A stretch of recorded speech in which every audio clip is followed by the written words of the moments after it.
Alright, guys, and back in. So, boop, boop, boop, boop, boop. Alright, so, like I said, we're gonna do a little actual bonus thing down here because we kind of ended a little bit short. Just because the nature, how it rolls up, sometimes it's like that. And I knew it was gonna, if we started the next portion, we're gonna end up probably take it too long. Then I really want to sit down and stream for right now.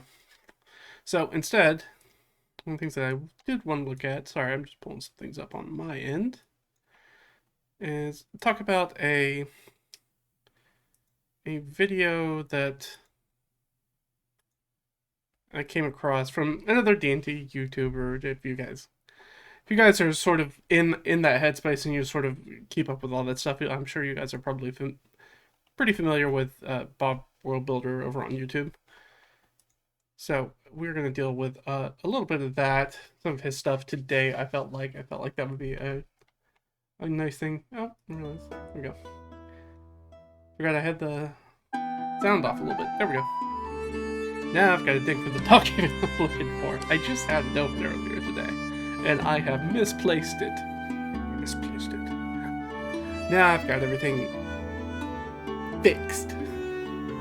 Now I'm ready. Now we're ready. Alright, there we go. So yeah, I want to talk about, Pop World Builder. If you don't know him, got a lot of fun stuff. It's primarily, or was at least primarily focused on sort of 5th edition content, D&D 5th edition content, but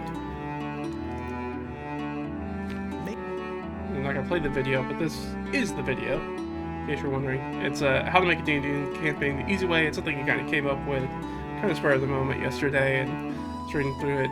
He's got a downloadable PDF through his Patreon that kind of takes a look at it and has some of the roll tables in there for you guys to check out.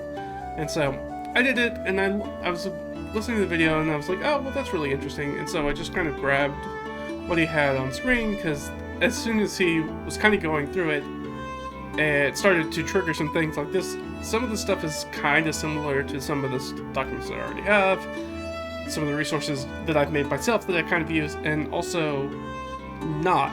In weird ways, I found it was different. I mean, I talk about this a lot, but every sort of dungeon master or game master's prep is different, right? We all kind of do different things. And we all work different ways. But it was really...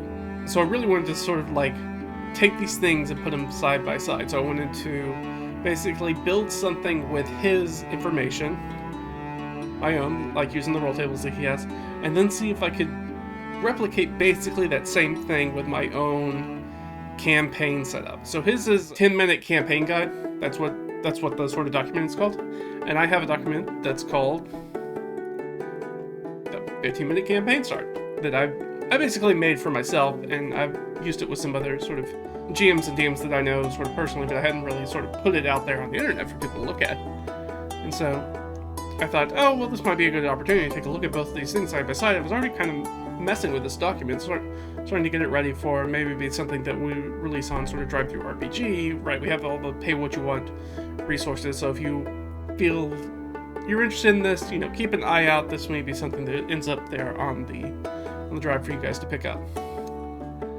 And right, I think it's nice to have free resources. So I think that it's nice to be able to give most people most of the things for free, and then like if you want the extra little zing, the extra little spice, that can be something you pay for. Or in my case, if you just want to support the work that we're doing in the channel and independent content creators in the sort of D&D or tabletop RPG space, hey, you know, a few dollars here and there helps a lot. So let's go ahead and talk about it. So I've got Bob's stuff sort of over here. So let's take a look at this. And I know my head is in the way for some of it, and some of it's actually probably quite small.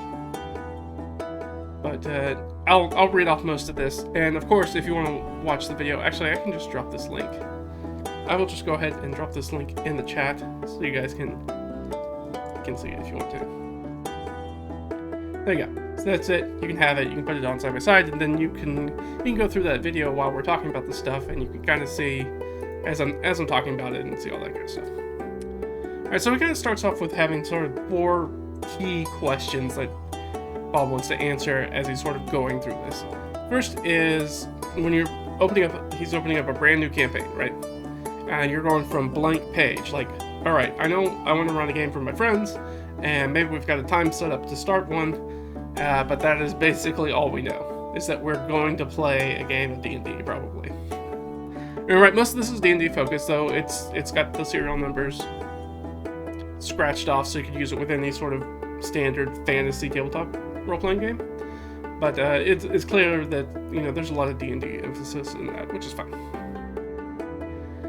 So the first question is, where is everybody? So this is what I kind of, these are some of my own liner notes where I was like, okay, the setting is what he's talking about. Talking about the setting. He's talking about going from a specific region, like sort of like overall region, picking sort of like a place within that region, and then sort of like the specific location where the campaign is going to start. Right?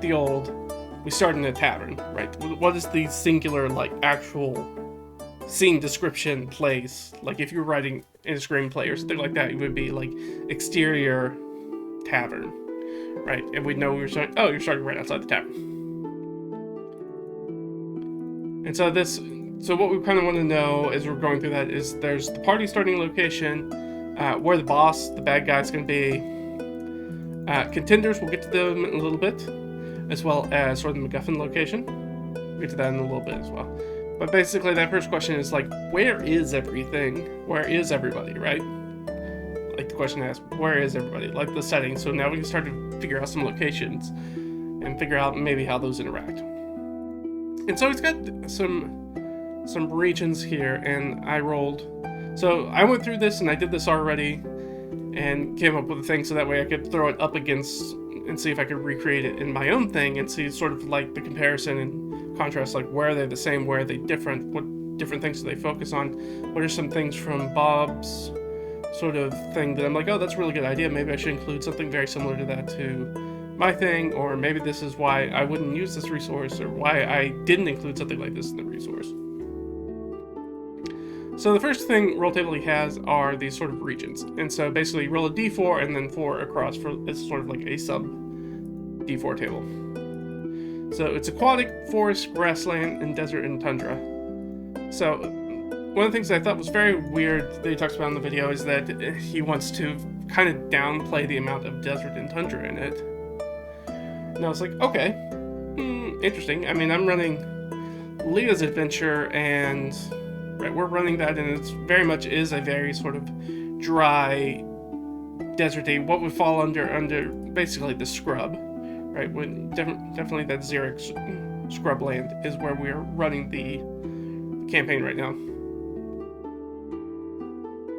for the most part. And he talks about that, in the video he talks about that being a more boring ecosystem to run things in. I mean, your thoughts on it might be different, but we've run 27 sessions of it now, and I haven't felt like it's been very boring. So, it's still plenty of interest to be had in those sort of locations. And so he has sort of these aquatic, in which he has lake, ocean, reef, and river. I thought reef was a weird inclusion instead of island, which seems weird to me. Why wouldn't you just say island? Especially since it's really difficult to, like, the example that he ends up going into in the video is having their sort of like starting settlement, the town or whatever it is, on a reef. And I was like, yeah, I mean, my knowledge is not 100%, but I'm not familiar with any sort of civilization like settlements that are built on top of a reef historically. Maybe very big sandbars, right, which are basically islands, but not a reef specifically. So these are a little generic, and then the second one he has is forest, and that's deciduous evergreen jungle and bog or swamp. Yeah, I mean, those are all pretty standard, I think. Grasslands, so he had fen and marsh, or a prairie, a savanna, or a steppe. See, when we talk about things being boring, I think that these three are the most boring. Prairie, savanna, and steppe, because they're not super distinct from each other, and there's not a lot going on in most of those biomes. I mean, yeah, you can have, like... I mean, yes, you can have adventures in there, and we definitely do that and have a lot of that stuff. But the thing is, like, there's not a lot of,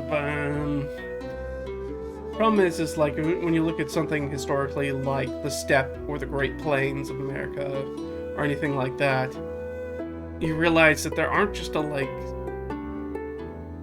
Pre-industrial, there's just not a lot of cities.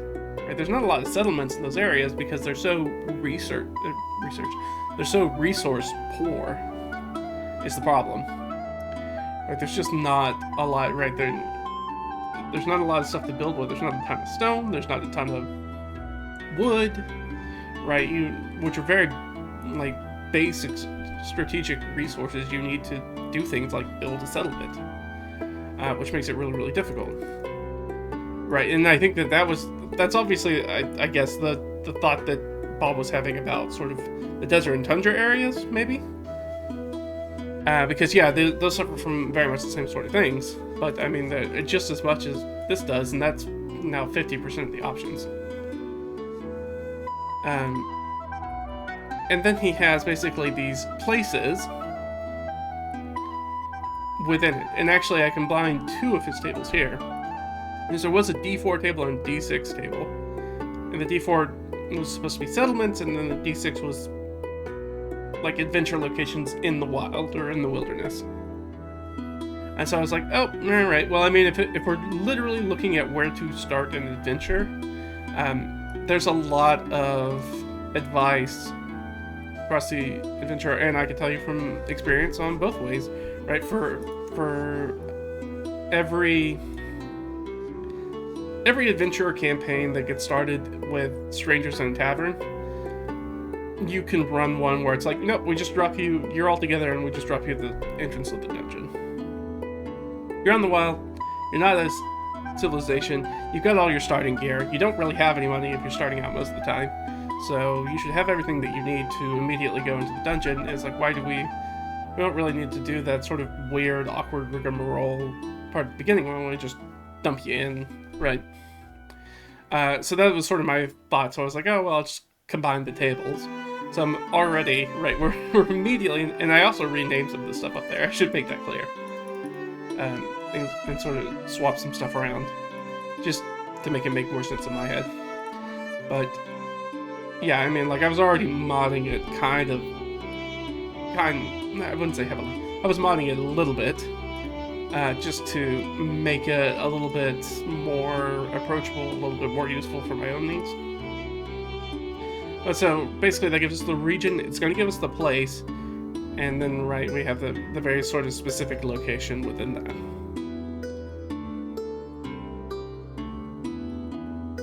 And then they have the specific location where the session 1 will begin, and he had only a D4 table, at least in the video, talking about, it could be in your home, it can be at the smithy, it can be at the tavern, or at a trading post. I was like, that, at least for me, I was like, wow, that's super limited.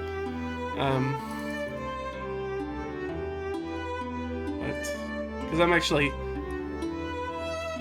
I've definitely started an adventure, I've definitely started adventures in taverns, but I don't think I've ever started an adventure at a trading post. I guess I've started one in a store before, like in a place where you buy stuff. I guess that works as trading post. But I don't think I've ever started one in a smithy, or a very specific thing like that. And I don't think I've ever just started a campaign where people were in their home, especially if you have multiple PCs, like how is that supposed to work? They would all be in their own homes, right? They wouldn't, unless you're starting off the campaign where everybody knows everybody and everybody's there for like a dinner party or to hang out or something. But generally, I think if you choose home, you're going to end up trying to run 4 more sort of solo characters until you can try to figure out how to push them together. But that's question 1. So that's all the question 1. And so we'll kind of go through all the questions. Then I'll go through what I ended up rolling out a bit and sort of how I tried to meld that all together. And then we'll talk about sort of my side of things and the differences, some of the similarities, and all that good stuff. So, but that's all of question 1, right? There's 4 questions. So question number 2 is, who are they? Right, so we had sort of The first one's very much the place, right? Now we have the people, like the PCs and NPCs. Now, we don't know who the PCs are going to be, right, in either one of these. So, don't know. And I don't know how they know each other. And I don't know why they're adventurers. Which are sort of the primary questions to ask for the players. I find it weird, at least again, like I'm just going specifically off the stuff that he showed in the video. That's not sort of behind the Patreon wall. Is that I show this, but we didn't get any roll tables for that or anything like that. I mean, the only thing that he pointed out there is I don't know, I'm looking around. I don't have a physical copy of Cairn, but he showed off Cairn and sort of like DCC or like my D100 NPC tables, like having a background as sort of like an occupation for the PCs. Which works a little bit different than the way that you build a background in 5e, right? But that can be helpful to trying to figure out where they are in the world and how they've grown up and sort of like their view and experience of life so far before becoming adventurers. It also doesn't really give us any information about why they're adventurers, though I guess you could. There are going to be some tables right down here below, which is the boss one's tables. We'll get there in a second. I'm not going to jump down and spend a lot of time on it. That we could also use for that here. I didn't, but we could, because I wasn't going to jump into building 4 random PCs for a game I'm not going to play.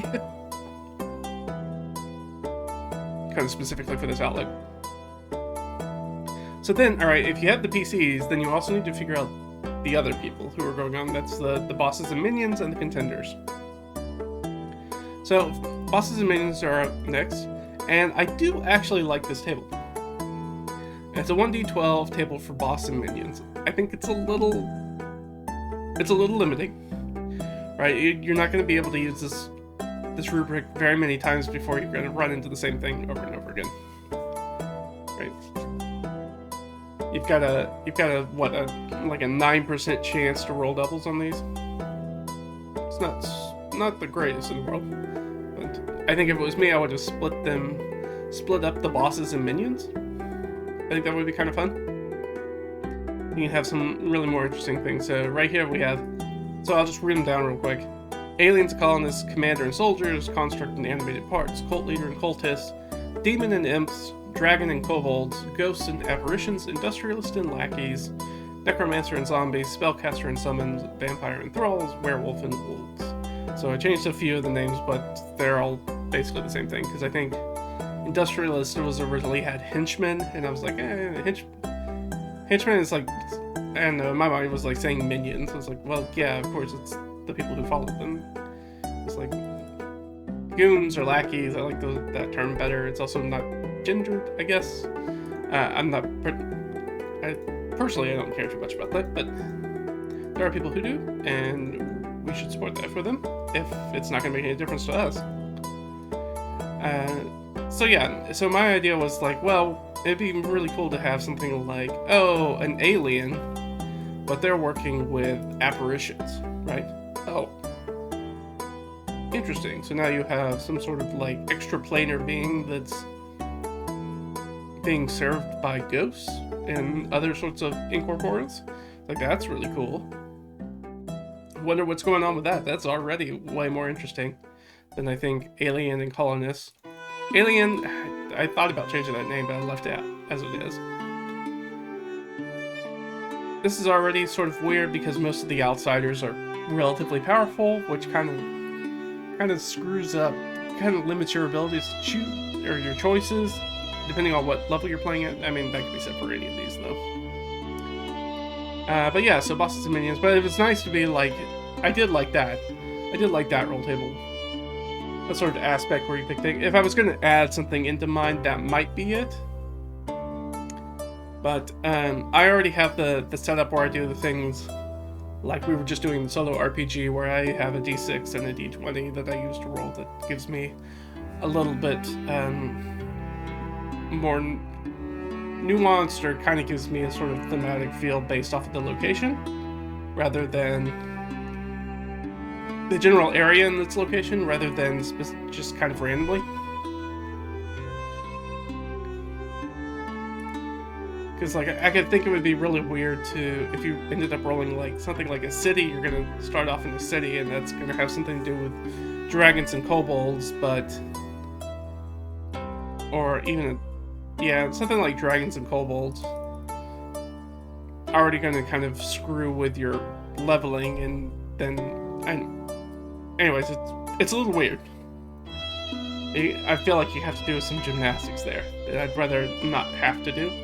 But I do like the concept of having a roll table for, hey, here's some random bosses.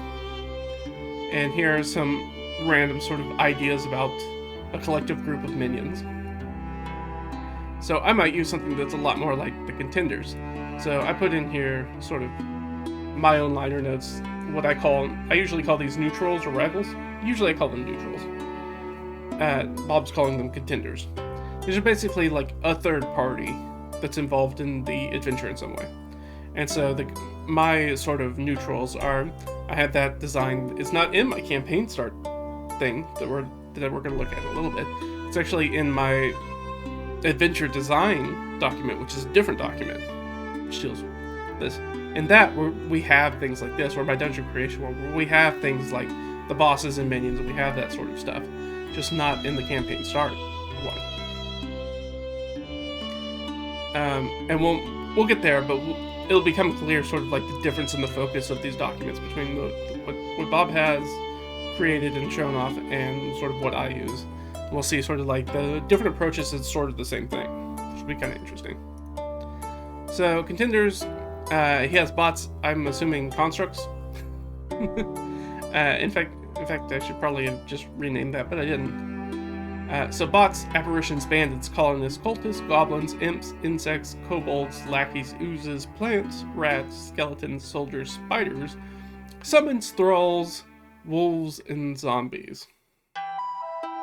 So thralls are kind of interesting. It's kind of interesting one to put in there. But see, what I don't probably like about this table is I think that you could really sort of move things like insects, rats, and spiders for sure all into one, and just kind of have a common sort of vermin. Or maybe just like natural beasts, and you can add something like wolves in there. Because sometimes, and we may see this in the one I ended up rolling up.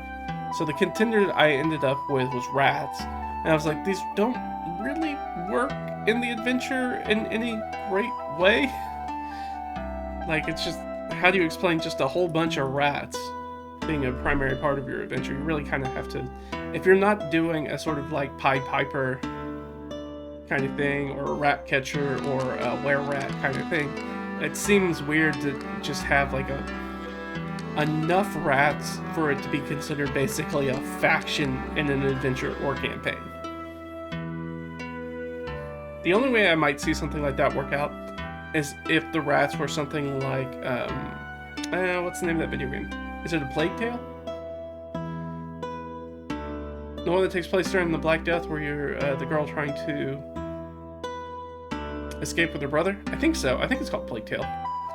And the rat swarms, these sort of dire, diseased rat swarms, are kind of they're more like a hazard, right, for everybody. They're more of a hazard than like a faction, which is really interesting. I do have that in sort of my adventure design document, where we talk about making an adventure that doesn't have a sentient bad guy. So having something that's just like a rat swarm, like a plague of rats or locusts or whatever it is. Same thing as like having like a disaster movie kind of thing, where it's like, oh, well, survival is really the key, and whether that's a volcano or earthquakes or, something like that.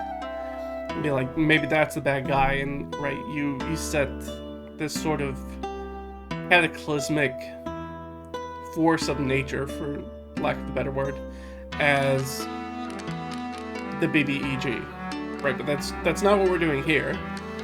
So it seems weird to have that as a contender. It's weird to have as a contender in the way that he kind of talks about contenders in the video. Like, if it was just like a hazard, like, hey, this is just something that just kind of screws up everybody that's involved, okay, that would make more sense. That's not really how he uses it in the video, so that's not how I sort of interpreted it when I was using it. So that's question 2, right? Those are all about our sort of factions, our NPCs that are sort of involved, are very important people. So question 3 is, what do they want, and what do they need to get it? So what's sort of the obstacle that's stopping them from getting their final goal? And the other thing that he has down here is, don't get hung up on making a boss relatable or creating a tragic backstory, which I very much agree with. Players rarely are going to investigate on the background, so you would just be kind of expositing background about them that's not actionable for them, really. And frankly, I mean, having been on both sides of the table of things like that, it's just like, players just often, you have to have the right kind of player, and you have to be the right kind of game master to sort of pull that off with any amount of consistency. So I think that's definitely, when I think about things like this, I think about, or sort of like instead of anti-heroes, they call them anti-villains, right? Think about them as, and sort of my design is the right KISS concept, right? Keep it simple, stupid. Bad guys are bad. And, sometimes, if you have players that start poking around and looking for some sort of, like, additional motivation or trying to get, like, into the bad guy's mind, then you're like, oh, well, maybe this is back on the table. Then maybe we can actually do something about this, because it seems like people are interested in, players are interested, at least one or two of them are interested in sort of, like, investing into that and want to, like, kind of get clues and piece things together and try to figure out, like, this tragic backstory for a bad guy. But most of the time, no. So just let him kill him. And so, right, everything here in 3 is focused on the villain, on our boss, our bad guy. And that's a good idea, right? This is all good stuff. Like, obviously Bob's hitting it right on the head, right? You're hitting it right on the head because most story and adventures kind of live and die by their bad guys, right? They act so that the players can react to what they're doing, right? They're the driver of the plot in that way, of an adventure. So you need to kind of know what they're trying to do and why they're trying to do it and how they're trying to do it. So there's not a how in this section. In one of my adventure creation documents, like my big beefy boy that's, I think, like 70 pages or something like that, I do kind of go into having those sort of motivations. I have like a whole, I think, roll table and rubric for the how they go along accomplishing their goals, and when they get rebuffed, what is their sort of secondary way to get around that where they try to sort of like, once they have the players' attentions, where they try something else. Now the players have to figure out what they're doing instead. It's not really necessary for adventures. I really should take that out of that's really something that belongs more in sort of like a campaign document than an adventure document, which is sort of way down the line for sort of my own DM binder materials, where I'll probably migrate that from the adventure section to sort of the campaign section, because I don't tend to run super long adventures. I tend to run relatively short adventures, so there's just not enough time, there's not enough meat in that middle section to do things like being able to swap howls and things like that. Fun, just, you kind of need to, it needs to be an ongoing thing where you can see that really play out, really kind of come to fruition. Alright, so what does the boss need? So we have 6 different needs. They need some sort of artifact, food or fuel, knowledge, money, servants, or status. And so that's what they need to get what they want. That's sort of the, like, tool that's going to help them achieve one of these things. Conquest, control, destruction, expression, legacy, love, perfection, revenge, terror, and transcendence. I like most of this list. I think both of these lists do a pretty good job of what they're supposed to do on the tin, right? They do what they say on the tin. I think the only one that I kind of maybe have a little bit of an issue with, and Bob like brings it up but then doesn't really explain it in the video, is expression, which is kind of weird. Also, some of these things kind of feel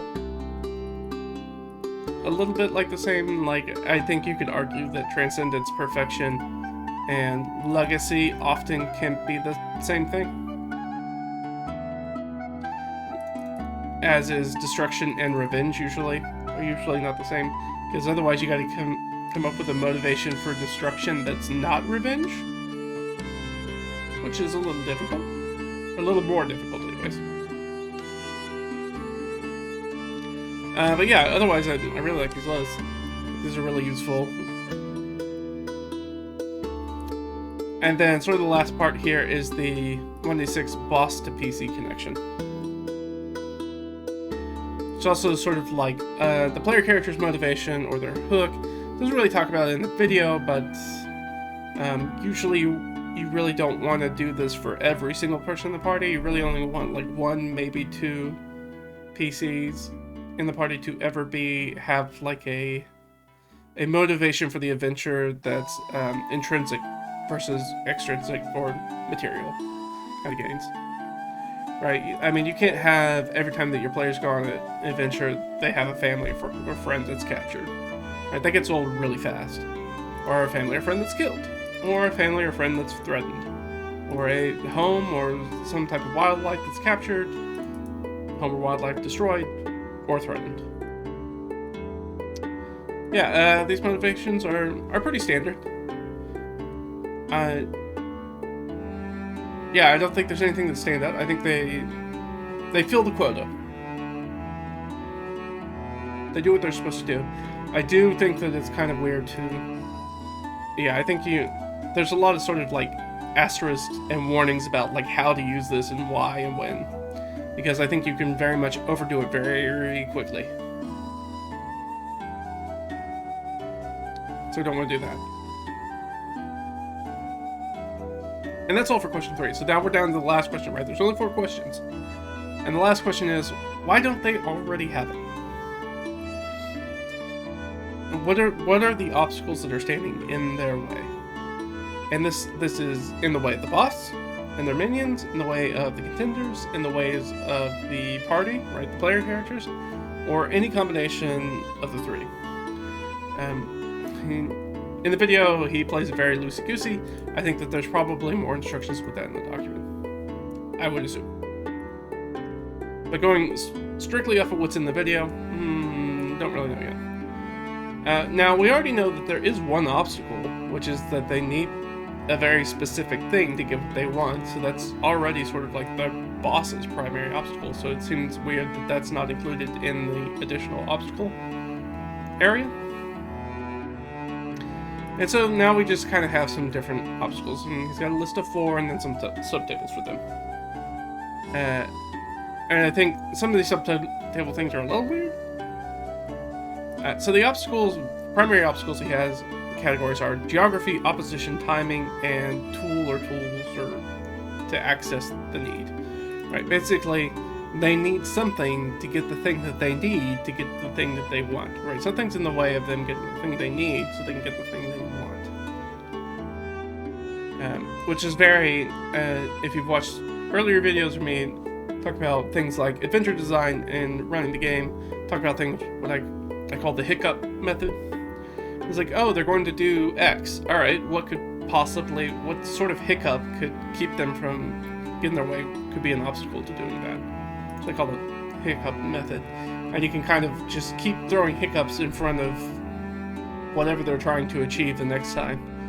It's like, oh great, we got the key. Now we got to go back to the door. Oh, there's a hiccup. There's now a new obstacle that wasn't there before. That's barring our way. And that's a good way, especially, I think that's more of primarily it's an at the table kind of thing, but it is something you can do with adventure design. I know I've definitely done this in when I'm planning or prepping an adventure, when I feel like I'm a little shy, right? I don't feel like I have quite enough for the next session in my prep, and I'm like, I kind of want to just sort of pad it a little bit just to make sure that there's like a full session's worth of like adventuring in it. And that's when I would use something like these obstacles, these sort of hiccup methods. But alright, so geography, it's a 1 through 20 table. Right, again, right, these are obstacles to why they don't already have it. And again, this is where I felt like a lot of the tables start to get kind of weird, because we already know the location for things, so when we have dangerous waters or deep chasm or floating islands, well then that, at least in my mind, contradicts a lot of the work we already did for the locations. And while something like, oh, we're going to have difficulty getting this magic item out of this old wizard's tower because that entire wizard's tower was buried by a landslide 2 centuries ago. And it's so deep underground that, you know, we're going to have to, like, dig it out. Right, that makes sense. When it's something like, what's a good one that kind of... I think Blizzard is one of the ones that kind of jumps to mind. It's like, oh, well, if you'd had that same situation, well, we need to go get this from a old wizard's tower. It supposedly has the MacGuffin item that we need to get to stop the bad guy, or the bad guy's trying to get. And they're like, yeah, but there's a blizzard. And it's like, all right, well, wait a couple days, maybe a couple weeks. I mean, that's not really... It's hard to say that's an obstacle when you can literally just wait. Sort of the same thing with the Raging Storm. Like, when we're talking about things like Raging Storm, we're really talking about things that are like timers, which is, timing is a whole different thing, and timers in general, a time constraint, which is a very common adventure design element, especially nowadays, now that we run a little bit more sort of like narrative, plot-driven adventures and a little bit less sort of character-motivated dungeon crawl things, where we need that time element to sort of like ensure that there's plenty of tension and to keep the players sort of moving through the adventure. Like, we've got to provide a reason why they need to be going through the blizzard, right? Why they have to get it during the middle of this raging storm. Like, why do we have to cross through a tornado? Because a tornado is such a quick event in the real world. Like, a tornado affects an area for sometimes literal minutes. It's like you can't wait an hour to go get your magical MacGuffin? I think you probably can. I don't think anybody else is going to get it out of the tornado. Right, that seems very dangerous. But those are geography ones, and then he had this one where there was only 5 examples on this one in the video for opposition. Not really sure why. I think one of them got dropped off, maybe. But he has guild, militant group, monsters, political faction, religious group. They're standing in the way. But these are different than the contenders, so you're essentially potentially throwing a 4th faction into the mix, which is something I would probably advise against not doing. Right, I think maybe... I think the opposition is fine, but I think there's got to be a way to sort of like fold that in with the contenders. Because running the PCs and the bad guys and a third party and now another opposition that's now a 4th party to the adventure, that's a lot of sort of gears that are all kind of moving at the same time. And I think that can make things a little bit more complicated without a lot of dividends for that complication, right? For that complexity. There's not a lot of value in that complexity, I feel like. Again, I run smaller adventures, so keeping it simple is really the key name of the game, because you're never going to have time to flesh out an entire other opposition. Timing. Yeah, again, timer is very common. So I think the thing that these were a little weird to me as well. Like, you have astral alignment, but also planetary alignment, and I'm like, those aren't the same things. I mean, I guess, right, astral alignment could be... Maybe this got auto-corrected, maybe that's what it meant. Maybe these are, like, supposed to be plane alignments? So planetary alignments, maybe? So this would be, like, actual, like, heavenly bodies aligning, like, planets aligning. And this would be, like, the planes in the right order. Maybe that would make more sense to me. But then you also have things like comet passing, sort of like omens and portents kind of things. An eclipse, right? Things that happen when you're waiting for somebody to fall from power. Prophesies birth or death, a rise to power, passing of the seasons. Right? These sort of time elements that kind of put those timers on an adventure. Like I said, which is definitely...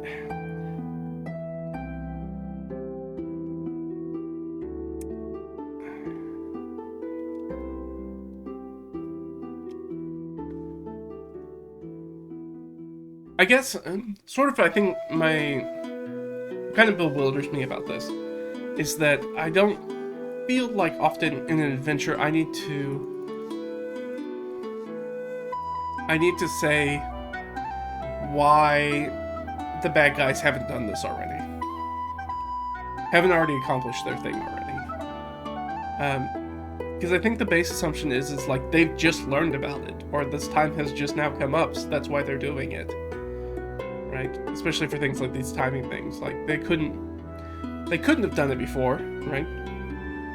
And sure, there could be some lip surface and be like, oh, well, yeah, they've got to do it during the full moon, right? Well, yeah, sure. I mean, there's a full moon every however many weeks, right? Every 3-4 weeks, something like that.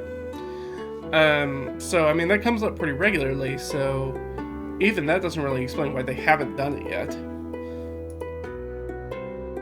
Because the thing that explains why they haven't done it yet is because they don't have the thing they need to do the thing. Right? That's supposed to be the whole point. Where in my mind, timers, as far as sort of like adventure design, is primarily a motivating factor for the PCs. Really, it's for the players. It's to keep the tension up on the players and keep them moving forward. And having to make quick decisions, not letting them rest and do things like that because they have a time crunch that allows them from, doing the 15-minute sort of adventuring workday where they get into a fight, take a long rest, get into a fight, take a long rest, that sort of thing. But that's the end of it. So that's the end of question 4. So down here I have basically my results.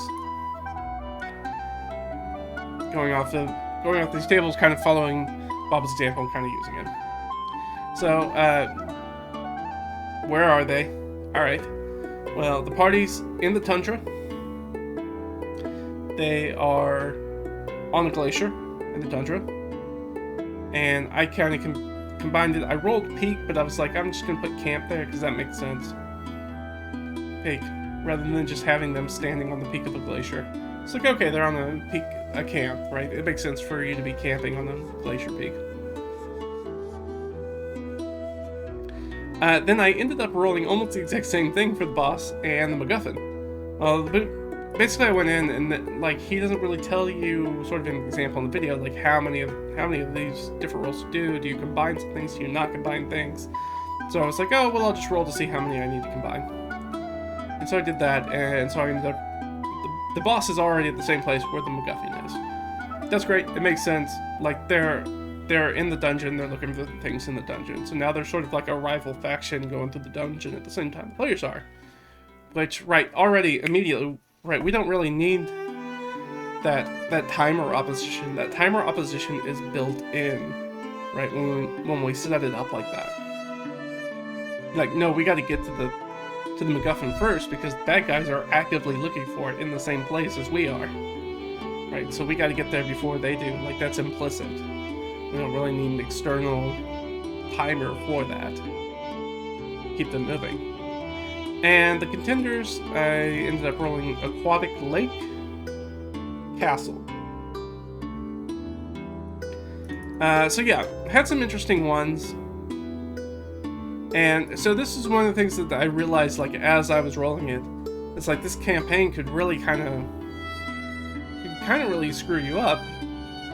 It could have you really globetrotting very easily. If you, like, imagine I had rolled the Tundra with the Glacier, with the Peak Camp in the first one, but for the second one, for this boss MacGuffin, we had rolled something like, let's say, Forest Jungle. Alright, well, jungles, we're assuming by jungle they're going to be a tropical forest. Well, glaciers are a far ways from the tropic regions, right? They're basically in an entirely different climate band away from that. Almost two, frankly.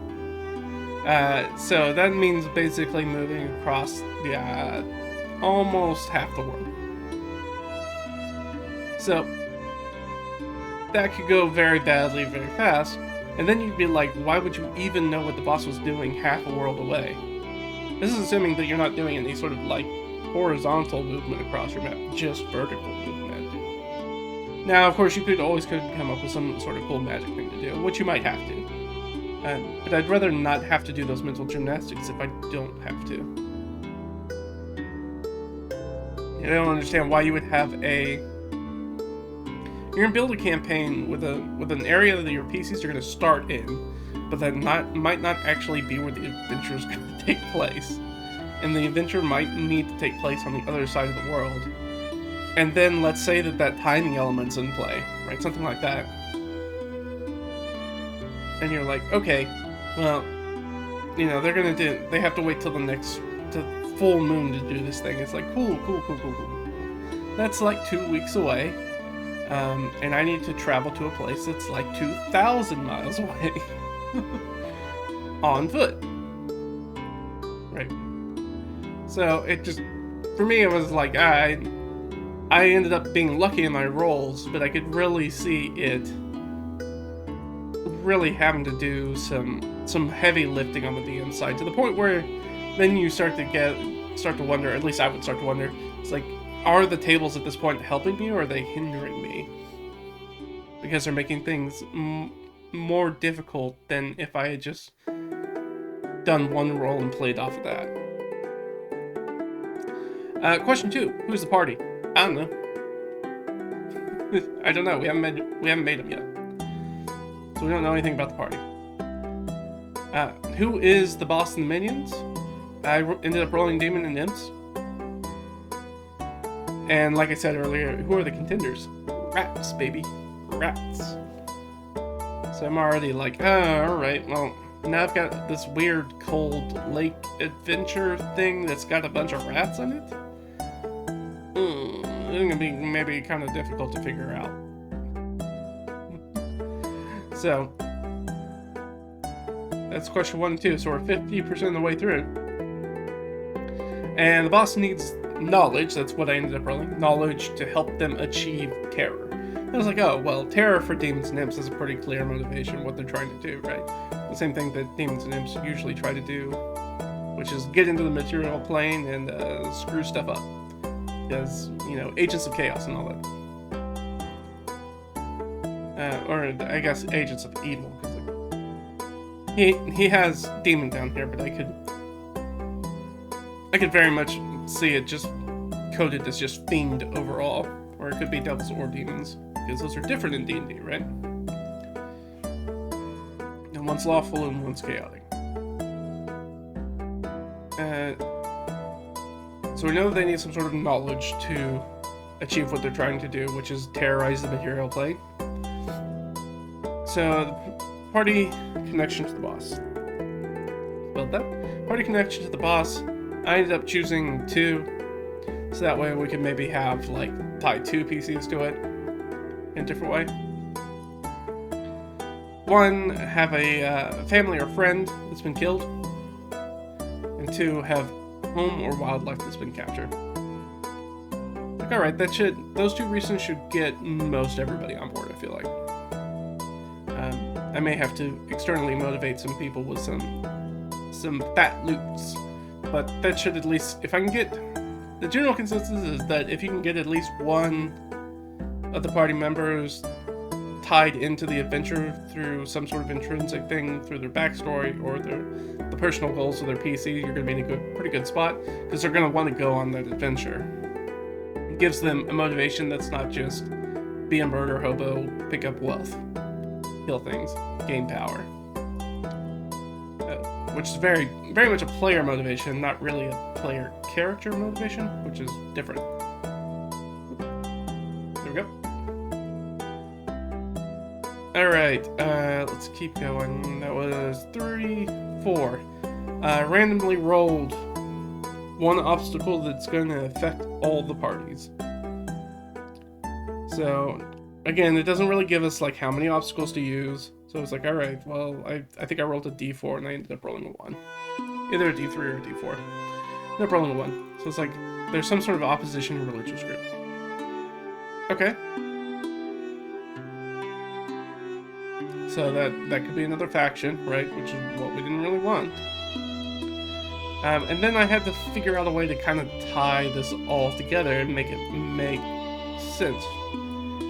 And I think that's where, even in sort of like Bob's examples, as he goes through when he does it himself, it kind of explains what he came up with. And it was like, then I had to do the very same thing. I was like, I kind of have to do a lot of work with this for a campaign. So I did it, right? And I'll just read it off. I'll make it easy. So let me pull this up. So the party starts at the survivors' camp on the peak of a glacier, overlooking their childhood home in the distance. A castle in the middle of a frozen lake, overrun with vermin. Deep below the heroes' feet, in the glacier's cold bowels, a tear in space vomits a steady stream of imps into the frozen bastion of a religious group hiding secret knowledge that will allow the demon and their imps to freely terrorize the material plane. I was like, oh, right. I mean, I kind of had to pull some of this out of my butt. I had to make the lake frozen, which is fine. And do that sort of stuff. And I had to figure out, like, how did the demons and the imps get here? Because that information we had to figure it out on our own. So yeah. And I was like, at the end of it, I was like, oh yeah, I mean, that sounds like a fun adventure. But it also doesn't sound like a campaign, it sounds like an adventure. And that's why I was like, oh, those two things are different though. And then what really brought that to light is that I think towards the end of Bob's video, he says that, oh, this sounds like with his, I think when he's talking about an example, talks about, oh, this, it sounds like a pretty good to do sort of, I think he said like a 5 to 8 session campaign. And I was like, campaign? 5 to 8 sessions for a campaign? I was like, that's like one adventure. That's an adventure. We made an adventure. We didn't make a campaign, we made an adventure. We made a like 5 session one shot. That's what we've done. We've made a 5 session one shot. And I was like, that's different than running a campaign. And that's what kind of got me to want to do this, to kind of compare and contrast the things that I do and the things that he did, because I was like, oh, this is very different than my thoughts when I think about like a campaign. That's very different in my mind. And like I said, like when I read this and I think about that, I'm like, yeah, we've made an adventure that doesn't really sound like a campaign. There's no place for that plot to build, right? If we stop it, and then especially if we have that sort of timer aspect, if that timer aspect had been very short timer aspect, that's not really a full campaign, right? And I think that's what's different about his, because right, he talks about his being a 10-minute campaign guide. Mine's a campaign start. The idea is that you will continue on with it, right? It's the seed, right, from which the flower of your campaign will grow. Whereas this is going to tells you in totality what the campaign is going to be about. Before anybody gets to the gaming table, which I'm not sure is a great idea. I think that's very much a new style tabletop RPG thing where we focus a lot on having like plots that are a little bit. I don't want to use the term railroad. Obviously has a bunch of baggage, but talk about very sort of like linear, and not just a linear adventure, but a linear campaign, as opposed to sort of like an older style, you know, more sandboxy, more exploration, and sort of what I kind of call natural, iterative storytelling. Like it's going to unfold as we play, right? I don't know how it's going to end, because what if they bounce off of this really hard, or there's some oversight that you don't think about, and the PCs solve this in like 2 sessions, and you're like, great, well, that's the campaign. So thanks, guys. Thanks for coming up, and see you guys next time. And I guess we'll play another campaign, which is definitely not just a standalone adventure. And then I was thinking about sort of like the D&D published materials. When you look at something like Curse of Strahd or Tin Towns or things like that, right, Rime of the Frostmaiden. Look at, yeah, those are campaigns, but the way that they're often written is sort of like one big adventure a lot of the time. With sort of like smaller side quests, sub-adventures in there, but it does have this tendency to make it feel like it is just a long adventure rather than a campaign, which the idea and why we use sort of that nomenclature originally is because it has individual adventures, because it comes out of the old sort of war gaming roots where a campaign is a bunch of different battles, right? So definitely see a lot of the difference there.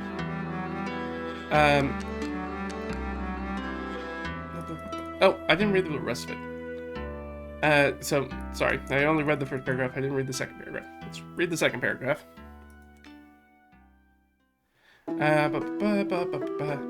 Religious group hiding a secret knowledge that will allow the demon and their imps to freely terrorize the material plane. That's where we were. The dying priest, your childhood friend, pleads for your help with their final moments. Reclaim the castle from the displaced vermin. Search the glacier for the religious order's secrets. And repair the dimensional tear before the fiend and its minions can use the knowledge to carve an unchecked path of havoc through the material plane. Right? Yeah, I mean, that's the goal. That's what we're doing here, right? And again, that's sort of, I mean, I guess if you want to talk about it, reclaiming the castle, finding the secrets, and repairing the tear, those are kind of 3 different adventures. I mean, they're kind of sub-adventure goals, but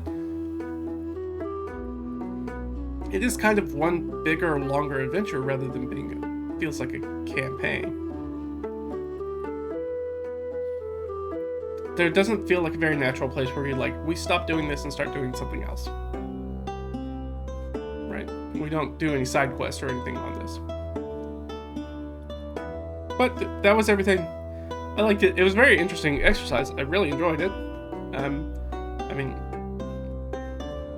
if I didn't think it was going to be interesting, I wouldn't have done it.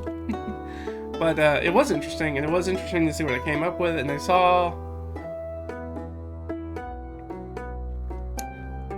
feel like I could see more value in something like this if I didn't already have my own stuff that I've been using for years, which is what we're going to look at next.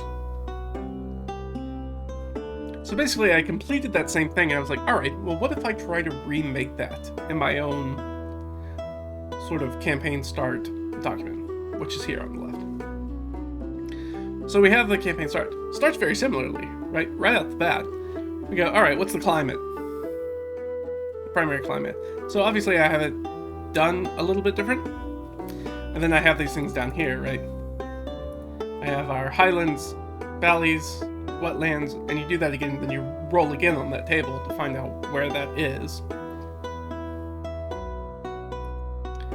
And then we have our sort of location table, which is a D12 table, which I think is a step up from the D4, and I only use the 12, so originally there's a D20 list of locations, which includes sort of like wilderness adventure sites. But I knocked it down to just the 12 because we'll talk a little bit about methodology once we get through everything. But there's a methodology as to why I only did that, which is probably very similar to the same way that in Bob's he only wanted you to start at like a village, a city, a town, or a camp. One of those four. But yeah, 9 and 12. I mean, having more options doesn't necessarily make them better. I think it's less likely that I'm going to start a campaign in the exact same way each time, and I think it's more likely that I'm going to have a much more diverse sort of background. What he's calling sort of region, I would call a biome, generally. We're starting in. Then another thing that's sort of not included in his, but that I like to include, is that there is the central location placement, because these are all sort of, all 12 of these locations are very sort of settlement or humanoid civilized land focused. They should all happen in a place where those sorts of places happen. So there's a D20, this is just a general place where things like cities tend to pop up. So canal, coastal bay, coastal harbor, coastal island, coastal peninsula, key military location, a large lake or inland sea, a mountain pass, a portage site, a river bridge, a river ferry, a river ford, a river confluence, a river delta or estuary, a river navigation head, a river island, a river meander, a trade crossroads, a water source and trade road, or a wide river that allows for sea vessel navigation. I don't think probably, the truth is probably most Dungeon Masters and Game Masters don't care about that level of detail. I do, but I'm a weirdo, so I was like, I want to know this information. And that tells me a lot about like what's kind of going to be going on there, and what access pieces are going to have to stuff, and what's going to hinder them, and things like that. So I was going to recreate that scenario, right? So in the first part, I was like, okay, well, we know it's going to be in the tundra because we already did that. So area climate right off the bat, got it. And we wanted so we're starting at a camp, which in my neck of the woods is a travel haven. That's a safe place where you can rest. So that's a travel haven. And that travel haven is placed on, where is it? A large lake or inland sea, right? So right off the bat, we're able to do the same thing, right? It's in the tundra, it's at a camp. It can be on the glacier. Glacier is not one of the things that I included here. I mean, I guess if we wanted to be really specific, it would technically be a valley in the tundra, which would then make it clear that it was like a fjord or something like that that's going to have a glacier in it. But yeah, I mean, we fundamentally got the same thing very easily. Now, the other thing that I wanted to do, and this isn't in the document, it's just something I kind of know fundamentally, and I know we've talked about it multiple times when we're building, like, in the building settlements videos and things like that, streams and those in nature. Well, one of the things that we don't have with Bob's thing is, like, what is the population of this place? And I want to know that because the population tells me sort of, like, their economic power, their ability to buy and sell items and services, which means what's going to be available to the PCs for them to buy and sell. And so the way that I do that is it's 10% of the population. It's a camp, so it's going to be really small. So I just kind of rolled randomly, ended up with a population of 30 people. So there's only 30 people in the camp, which makes sense. If there are people fleeing a castle, specifically, 30 is probably about right. And that means that the pieces are going to be able to buy and sell things only up to 3 gold. That's like the limit for a specific item, which means they can't buy a lot of stuff except for really, really common mundane supplies. Like, they're not going to be able to buy healing potions, they're not going to be able to buy any sort of magic items. Those aren't going to really be available. They're not going to be able to buy most weapons or armors. They should be able to buy some like ammunition and stuff like that. Let me see. I've got look in front of me. Let me see what the cost for ammunition is. I know I have that in here.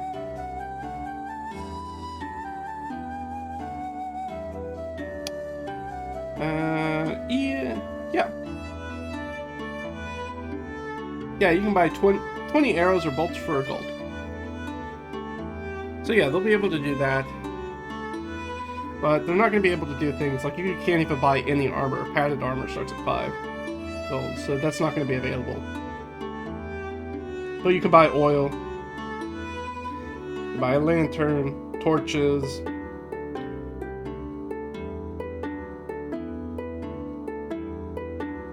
You could buy a net. Do you want a net?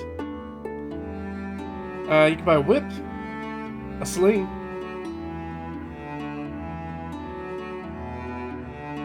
and you can get most of the simple weapons, except for a mace.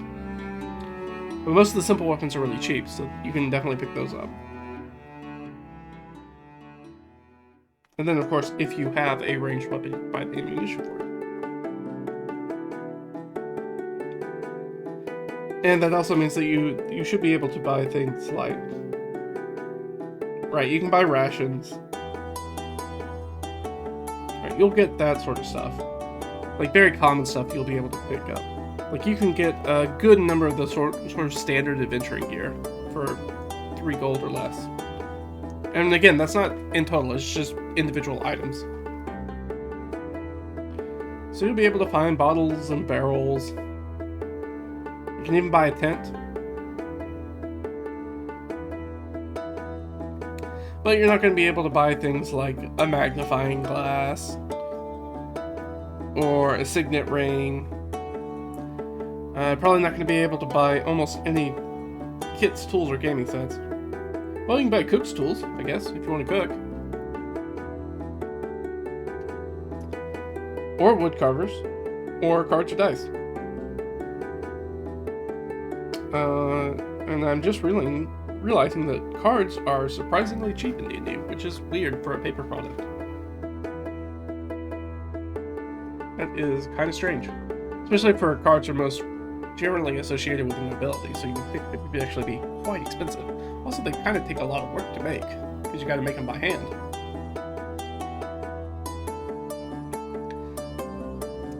But, yeah. I mean, so they're...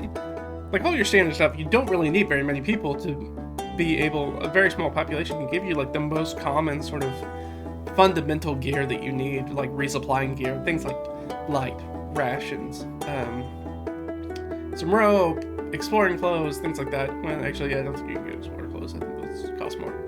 But, I mean, you can get the basic supplies. You can buy rope and stuff like that. You're going to be able to find that stuff. But you're not going to be able to find some more very specialized items like lots of toolkits or, you know, basically any armor or, you know, martial weapons or things like that, which is, so, I'm kind of getting into the rabbit hole a little bit, kind of getting into the weeds. The idea with my idea and why I like this, especially for the beginning of the campaign, is that it makes it useful to harvest bad guy supplies. To look around layers for things like, oh man, they've got a pair of scale mail. Well, I definitely want that scale mail. Because I'm not going to be able to buy it. I've got plenty of money to buy it, but because we have the loot, but we can't sell the loot because nobody will buy it. Because remember that 3 gold goes both ways. Also means like how much sort of coinage in general, people have available to buy things. So if you have a 50 gold, you know, ruby or gemstone of some type, there's no place to sell it unless you're willing to sell it for like 3 gold. Because, right, I mean, it's a small community, people are not fabulously wealthy in it. You need to go to sort of a larger settlement like a city to sell off something like that. So yeah, that's sort of the beginning setup, so that's most of the question 1 stuff. So you'll notice the sort of difference, well, let me get through it, then we'll kind of talk about it. But there is a big difference, right, obviously. I'm not talking about where specifically a MacGuffin is, where the bad guys are. Now, I want to know where the good guys are starting out, and I don't really need to know if they're starting out in the tavern or not. Like, I can just make that decision. I want to know specifically sort of like the general area they're in, because it's going to be, like I said, I'm kind of coming at this, most of my session, or my campaign sort of starts kind of coming in a more sandboxy kind of start. I want sort of like an immediate play area, because if I need to make an adventure for any reason, I can always just go grab a one-shot and figure out how to make it work in that setting. I don't really need the adventure details for the beginning of a campaign. Truth is that I'm probably already going to be using a one-shot. I haven't really talked about that, I don't think, on the channel before. But I do have a tendency to, if I'm going to start a new campaign, I'll often start it with a small published adventure. So that way, while I'm running that adventure for the first, 1 to 3 sessions or whatever it is, I can focus more on doing the world building aspect of the campaign, right? About what they're going to do after they're done with this adventure, while also carrying on from the notes of things that they do during that adventure, and so I can start incorporating that into future parts of the campaign. And in my mind, that's campaigning, right? That's what it means to try to build a campaign. So you're going to try to take these little things, and things are going to keep coming back up, and things are different. We're going to pull these strings, we're going to pull in a bit of your backstory into maybe this adventure, like that, which may or may not be related to this, but we might find out that it is somewhat related. Interesting. And so that has much more organic campaign feel to me, and feels like it's sort of like this thing that I continue to work on between each sort of prep session, between each session of the game. That's the first one, and I literally just talked about this. Alright, so this is what I'm talking about. This 1d20 table. So this is imminent threats to the location. We have the home location. So I want to know, what is the threat? Like, what is the call to adventure? What is the big thing that's happening? So over on my side, I was like, alright, so the imminent threat to our central location, I was like, oh, well, I could really use multiples of these. Right. There's new magic / technology, that would be the information, right? That's been hidden away. Paranormal wrath, I mean, these guys are just terrorizing the material plane. And paranormal in this case just means anything that's sort of like extraplanar. And or a powerful monster, right? I mean, you're gonna have a demon in it. That's a pretty powerful monster. So I could use any one of those as the imminent threat to the location. They're all gonna make sense. There's some combination of them all. And this, we'll see sort of, I'll go ahead and read the table, I guess. There's 20 things on it. Assassination, assault, bandits, barbarian, raiders, paranormal, wrath, foreign occupation, illicit substance smuggling, new magic or technology, new religion, powerful monster, rival, fire, famine, plague or illness, avalanche, landslide, or mudslide, or other similar thing. You can also probably throw like tsunami in there, even though I have that under violent storm. Earthquake or sinkhole, meteor impact or volcanic event, violent storm, which is lightning, hail, wind and debris, tsunami, etc. Extreme precipitation, that's blizzard, floods, and extreme goes in the other way too, because it could also be a drought. And extreme temperature, and that could be hot or cold. Right. So you'll notice that a lot of these, like I said, I don't have that boss and minion roll table, which is one of the reasons I talked about, like, maybe if I was going to take something from it, it would be that, or something like that, because these are just telling you, like, what is gonna happen, the things that are threatening them, and this is a known factor in my setup. We'll get there very quickly, but this is sort of a known factor. This is like, they know this is going to be happening. So, and this could be a different thing. So let's say it's an assassination. So we know there's an assassination. It could be like, we know there's an assassination attempt that's going to happen. Maybe the assassination has already happened and you're trying to bring those responsible for it to justice. Or maybe you've just uncovered the plot for it and you're trying to root out who the conspirators are, who are going to be, have tried to set up this assassination. You're trying to find the root, the dissidents. Yeah, so I mean, these don't tell me too much. So yeah, I mean, I like these. I use them all the time. I think they're much easier, and you'll see that there are a lot of these that we kind of touched on a little bit earlier. That there are a number of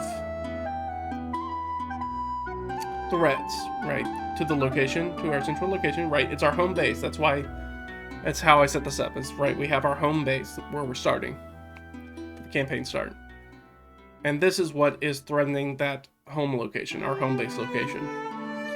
And a lot of the times, sometimes these are villainless. Like, you could have fire, right? There is a fire that's raging across a city, right? And you're up to stop it. Now, we don't say why the fire started, and that's when we can start working backwards and being like, oh, well, you know, what are you gonna do? Demons and imps, they set things on fire. It's what they do. Right, then it makes sense, right? But the fire's the issue, right? You might learn that, you know, the people who are calling you to adventure, who are asking you to take action at this very sort of real threat that's happening right now, right? It's an imminent or immediate threat that's happening. They're like, we know there's a fire, we don't know what started it, and as the players do sort of the firefighting stuff, then they can come across like imps, and they'll be like, what the heck? We were trying to get these people out of a burning building and like stop the fire, and we came across these imps in there that were lighting the fires. Right, now we got an adventure. Right, that's a whole adventure hook in itself. Trying to catch those things and figure out what's going on and why. So yeah, I mean, that was pretty standard. Right, we don't really need to go too much into detail. That's pretty clear. And so the next thing I have here are my 3, what I call VIP NPCs. These are the 3 basically important NPCs that I expect the party to interact with, or if they have questions about something, or I need to confer information to the party in character. I've got 3 NPCs, I'll pack one of them to take care of things. Right? And we'll see how that makes sense very later on, but basically, the first one is who's in charge of this place, right? Our central location. Who's in charge? And my other one is the D100 chart, and we've got it down here. I've got a duplicate of it down here, so I don't have to go bring up that document, that one thing. And these are other just sort of important NPCs, and that they might be important to the community, but they might also just be important for the sake of this campaign start. The start of this campaign is that they are going to be the repository of knowledge. When you need things, you're going to go to them. Alright, so that way I don't have to build out all 30 of the NPCs that we have that are living in this camp right now. We've got 3 of them, and that's 10% of the population.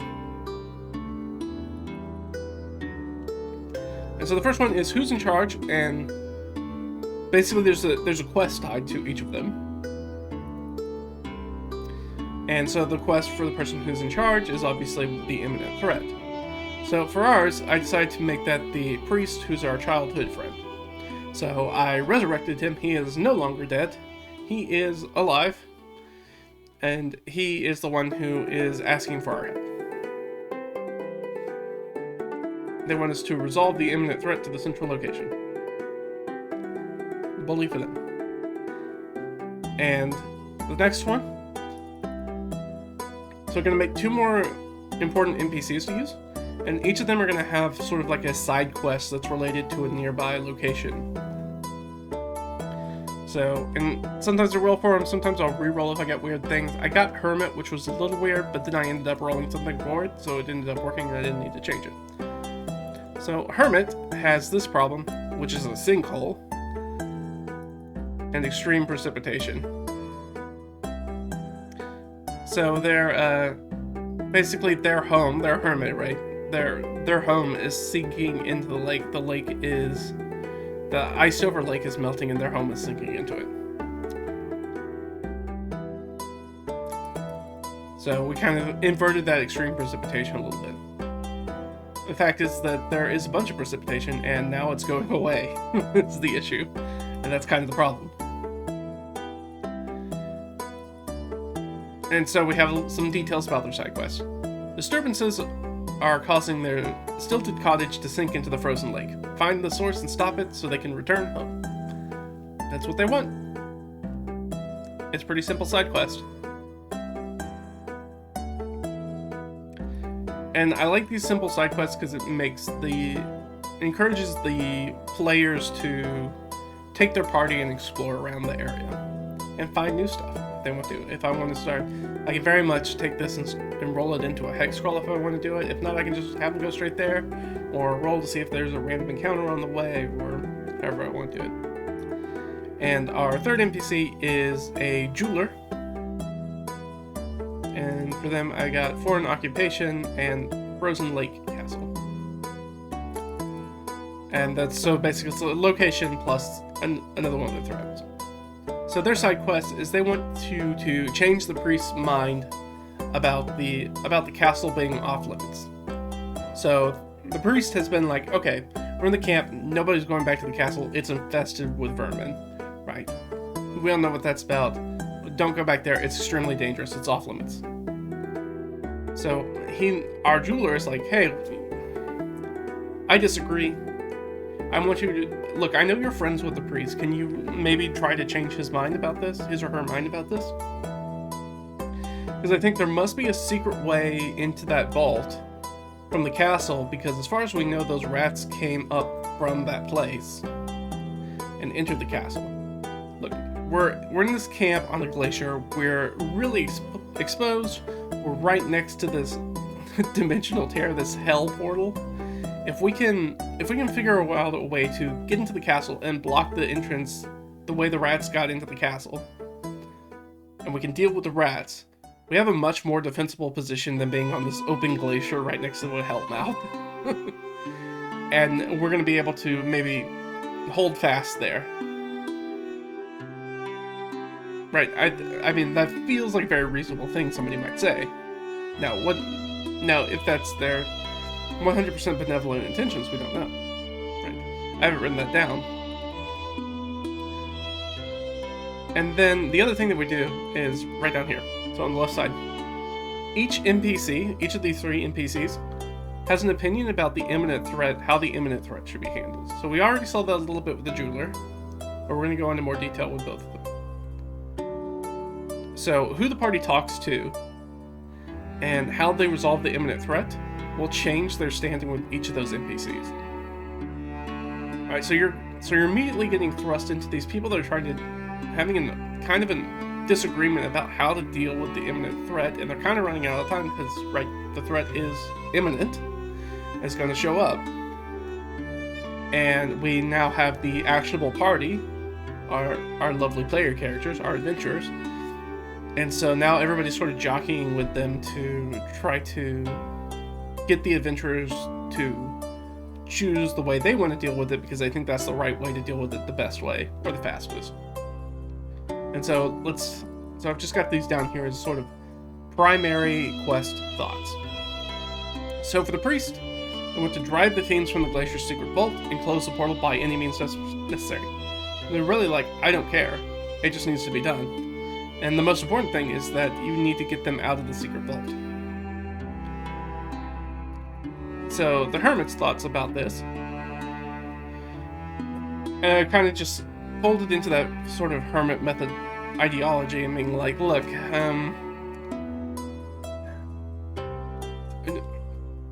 we live in a world in which there are multiple planes and there are all sorts of terrible, awful creatures that just kind of show up on the prime material plane sometime.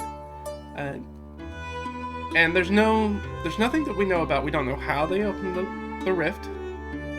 We don't know how they're getting here. We don't even know if it can be closed. We don't even know if the knowledge is going to work. We don't know what they're going to do. So my thought, the hermit's thought, I'll use the first person, my thought is that we're going to it's best for us to parlay with the Fiend. Let's trade whatever knowledge that they're looking for, right? The priest obviously knows what it is and probably where it is. We can trade it with the Fiend. And the benefit of that is that they leave us our home alone, right? They're just going to leave us alone. They can rampage across the material plane however they want. And right, we're also... My idea is that from the Hermit's perspective, he's also thinking about this in the scope, right? Because this might be a relatively low-level adventure, right? Ideally, it's the start of a campaign, probably low-level. Might not be first level, but, you know, probably not higher than 4th level for the start of a campaign, unless you're really wanting to play a very specific type campaign. I didn't have that thought in mind, so I figured probably low-level. Might even be a first-level party. So, dealing with things like fiends, if it's going to be a bad guy and it's supposed to be a bad guy that we can technically deal with in this adventure as a level 1 party, it's got to be a relatively weak fiend. So, the Hermit's idea is like, yeah, but they also like jumped in the middle of nowhere. I mean, we're living in the middle of nowhere. So, there are adventurers all over the world, certainly more powerful than the group of adventurers that we have here that are levels 1, 2, 3, or 4. Like, if we can just get them to leave us alone, you know, the world's a big place. There's going to be people who are going to take care of this. It doesn't have to be our problem. We just need it to not be our problem. So why don't we parlay with the Fiends? That's his idea. And then the jeweler's got a different opinion, right? He's like, well, why don't we just create a dummy copy of the knowledge? Right. If we know they're looking for that thing, right? The priest seems to know what they're looking for and why they're looking for it and what it is. So why don't we create a dummy copy of it? And we'll, if you guys can go and plant it, we'll do a little swap out. Go and plant it, and then the Fiend will pick it up, try to use it, realize it doesn't work, and then they'll just go away on their own. Right? It's not going to be useful for them. Why are they going to hang out here? Again, we're in the middle of nowhere. There's no reason they want to hang out here. So they'll just do that and then they'll leave. I mean, that seems pretty straightforward. So you talk to all 3 of these, and you even have the priest who's kind of, in the way I set it up is for him, as your childhood friend, he's kind of open to your opinions of it for the PCs. And, right, if you talk to either one of these people, they're gonna jockey with the PCs, with the players, for their idea. They're like, I think this is the best way to deal with it. And, you know, if you ask me, this is what I'm gonna tell you what to do. And that's how I'm gonna frame any information about what I give you that I might know about the place around... I'm going to sort of frame it around that so you'll be encouraged to deal with it the way that I think is the best way to deal with it. So those are our 3 VIP NPCs. So as you can see, like, these guys, not in the Bob's example, right, we're already starting to get pretty off book. Besides the priest, right, our childhood friend, the rest of these guys aren't really there. And these other locations that we talked about, like we know there are rats in the castle, but the Bob's thing didn't really tell us anything about that other than the castle's overrun with vermin. But as far as we can tell, we don't need to go there for any reason. So it's kind of a non-starter, and the way that I built it in when I was building that framing is like, oh, well, they were moved into the castle because they were being displaced by the fiends. So technically they're supposed to be down in sort of like this religious vault area. It's like, okay, so the fiends displaced the rats, and the rats displaced the people in the castle. And now people are trying to displace the fiends. We're just kind of going in a circle. But, right, they don't... Obviously, they want to get the castle back, right? It's their home, they want to get that back. In sort of the Bob's example. But they don't... That's not as pressing a matter, right? It's really not an adventure location, the way that that's set up. But this one, it is much more of a way. I mean, the only other way that we had The first one is the same thing that we're using in this in the second example, is that we've built that there's some sort of connection between the vault and the castle. So if we're looking for, we know at least one way in that way. Now the thing is that we're going to find out is that when we do this next portion here, which is surrounding, let me get past this, guys, nearby points of interest or surrounding points of interest around the central location. Central location spokes that go out for different sort of points of interest or things to hang out and check out as they sort of adventure around the area. Yeah, so I usually do 6 or 8, kind of depending on whether I'm using a grid or a hex map. Right, will depend which direction. And so we have these surrounding points of interest. I'll pull this up here, and I just set them up like this. Just drew them just out really quick. So in the center right here, we have the glacier camp, which is where we're starting, right? That's our start location. That's our home base. So 6 leagues to the northwest is the Frozen Lake Castle. That's their actual home. And so the league is about an hour's worth of travel, so about 2.5 miles or so. 2.5 miles per hour. So this is 2.5 times 6, so 18, right? No, that's not right. 15. So about 15-ish miles away. So it's gonna be close to a day's travel. Right, about 6 hours to travel to get to that Frozen Lake Castle to the northwest. Well, if we want to go deal with the hermits thing, that's this isolated homestead right here, which is about 7 leagues to the north. Now, if we're trying to just get directly into the vault, now we know we can do that by going through the Frozen Lake Castle. But there's also just the entrance to the actual entrance to it, the probably hidden entrance to it. And just like we did with so I went and used what we did in sort of like the first example, which is right, we started the survivors camp at the peak of the glacier. Deep below the hero's feet, the glacier's cold bowels, is where everything's happening. So I was like, oh, well, if it's technically kind of like right under them, because they're on the glacier and everything's happening on the glacier. So I'm like, oh, well, if you travel about an hour to the northeast, right, the priest can probably give you sort of the way to find sort of the hidden entrance into this secret religious vault.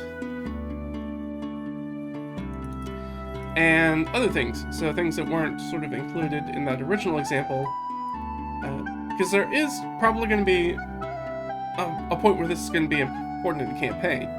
Right, again, why I felt like there's sort of this difference here between a campaign start and sort of like an overall campaign guide, is that here we've got, oh yeah, no, there's another settlement you can visit. There's like a really, really small hamlet that's, about 6 hours west. You can go do that if you need more supplies, because that's gonna have a population of 80, so you can get a little bit more there, up to 8 gold's worth of goods and services. More importantly, I think what I like about this setting up right here is that this basically tells you one of the closest places you can go to, the party can go to try to get help if things get out of control or they need something specific that they wouldn't have to camp. Right? And it gives them a place to go to and more people to talk to. Very similar, and I'm just going to jump down, is the beacon or signal to the southwest, which is about 5 leagues away. So this is, in my mind, I was like, this is like a signal tower, right? We're going to light the beacons for Gondor kind of idea. And so the idea is like, oh, well, the fiends, right? If we want backup, oftentimes there's a question that I included in my adventure design document, but isn't included here, isn't included in sort of Bob's stuff that we look at, which is that why has nobody else dealt with this problem yet? Right? Why are we as the adventurers having to deal with this problem? The idea is it's like, okay, well, if it takes the better part of a day to get to a watchtower that's then going to light a fire, and then if it's like the Gondor sort of situation where it might be like multiple towers fire, like signal beacons, to get to any sort of like standard military warrior presence who's actually going to be able to, be combat effective. We're talking about, like, if you guys want to deal with this thing, you can go light the beacon. That'll take you the better part of a day, and then it might take another day for the beacon to reach all the way there. It's going to take them time to muster soldiers and get them ready, and then they're going to have to send out a scout who's going to have to talk to you to figure out what's going on, and then that scout has to report while those troops are probably moving in that direction, tell them what they're doing, and then they'll have to figure out whether they need more troops, if they need less troops, if they need something very specific to deal with, like a demon incursion.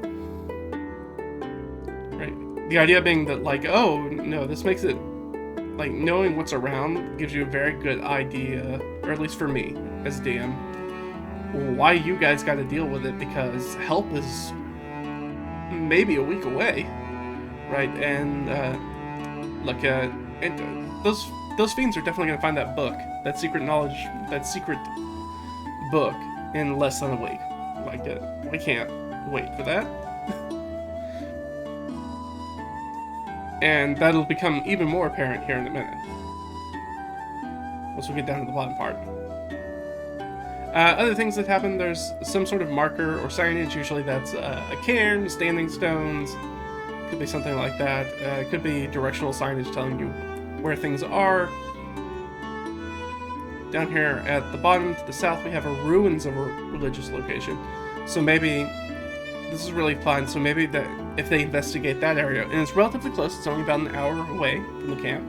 So if they go check that out, maybe the priest can be like, "Oh, well, if you want more information, I mean, there may be some sort of lost tome in the old temple to the south, which might be able to give you some insight as to what's going on, or maybe you can find something some sort of tool that might help you keep back the impish horde."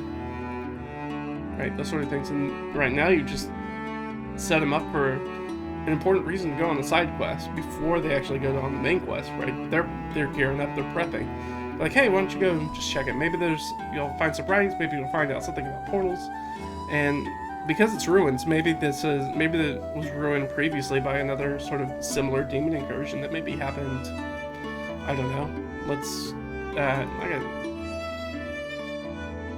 A demon incursion that happened 18 years ago.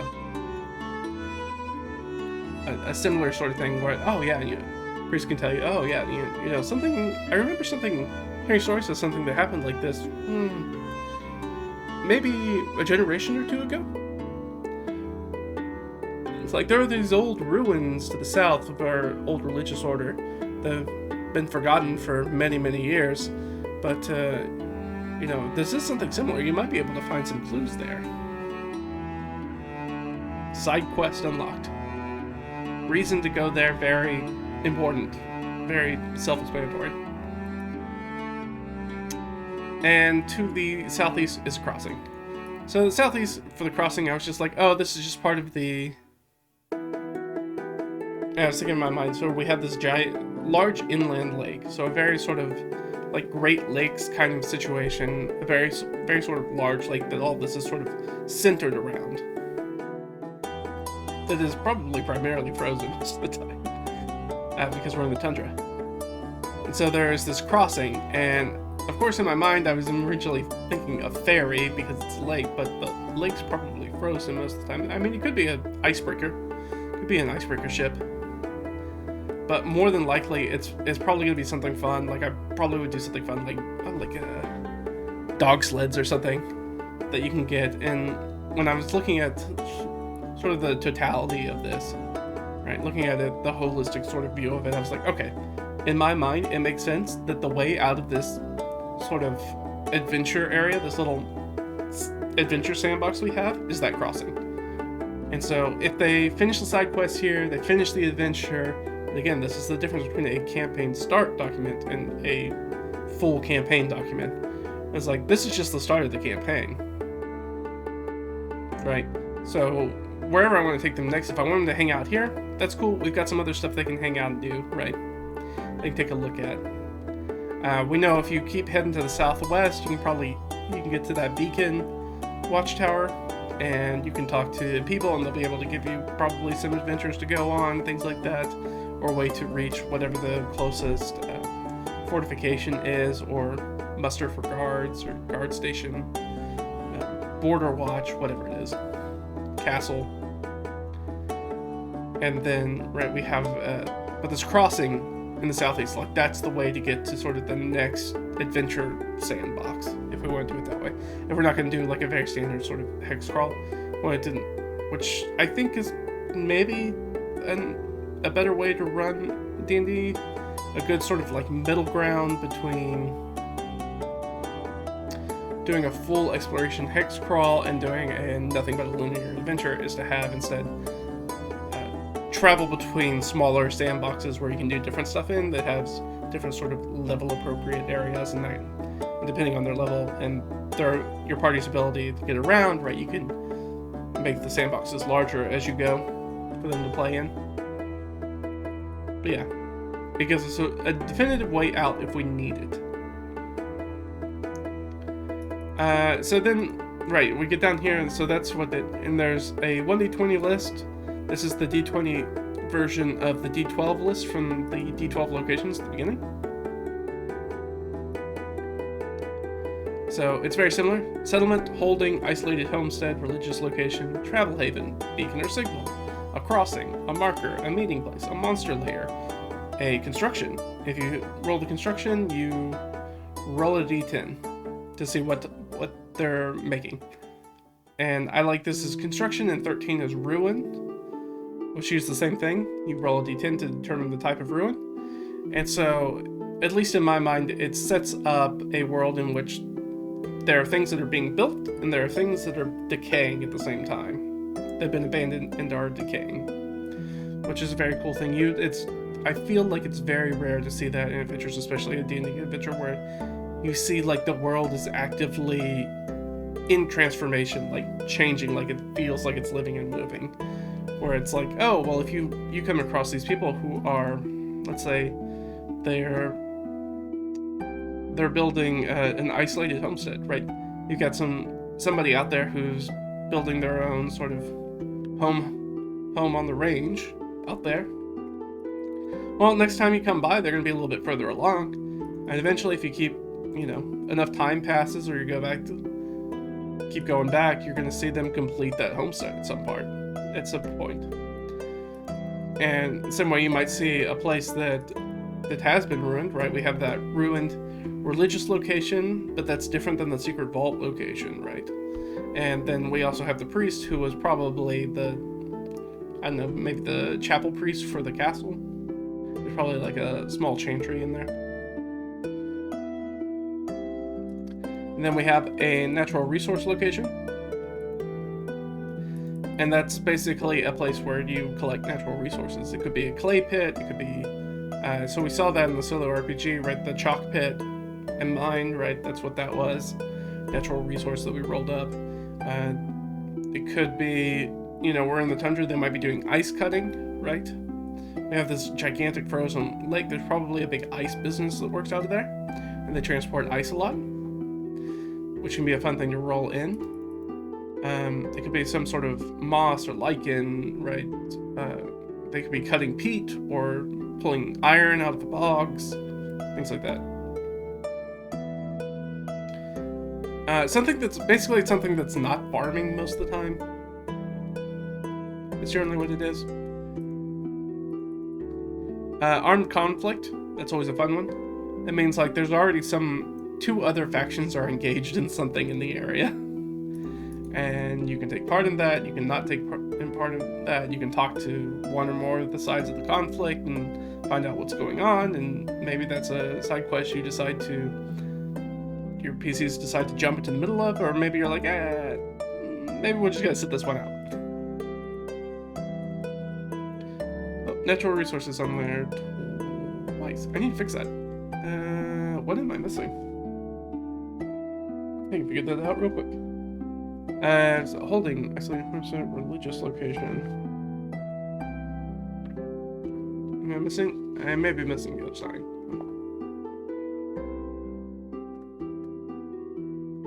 Maybe. Let's keep going.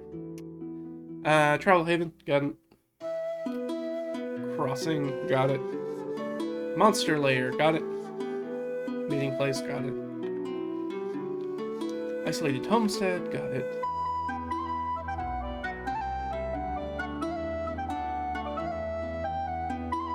Yeah, I think I changed that. So I've got natural resources, got construction, got conflict area.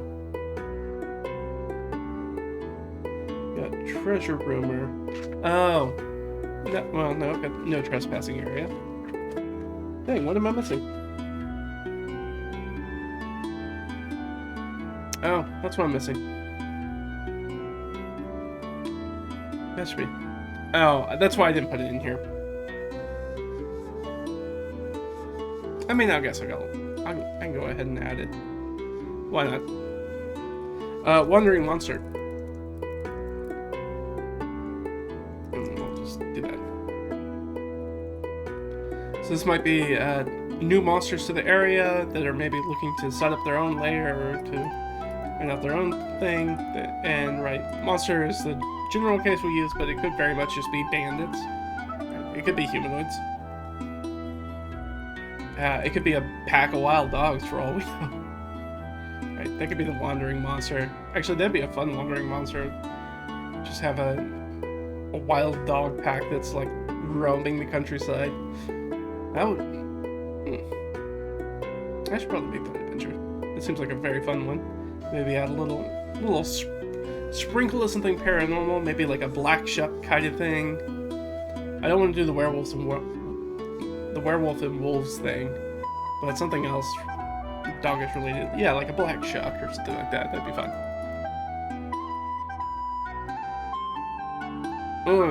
Or Blink Dog Pack. That'd be fun. No trespassing area, treasure rumor, a landform of some type, remains, or a hazard. So those are the sort of things that you can run into. Different sort of like points of interest to go like check out.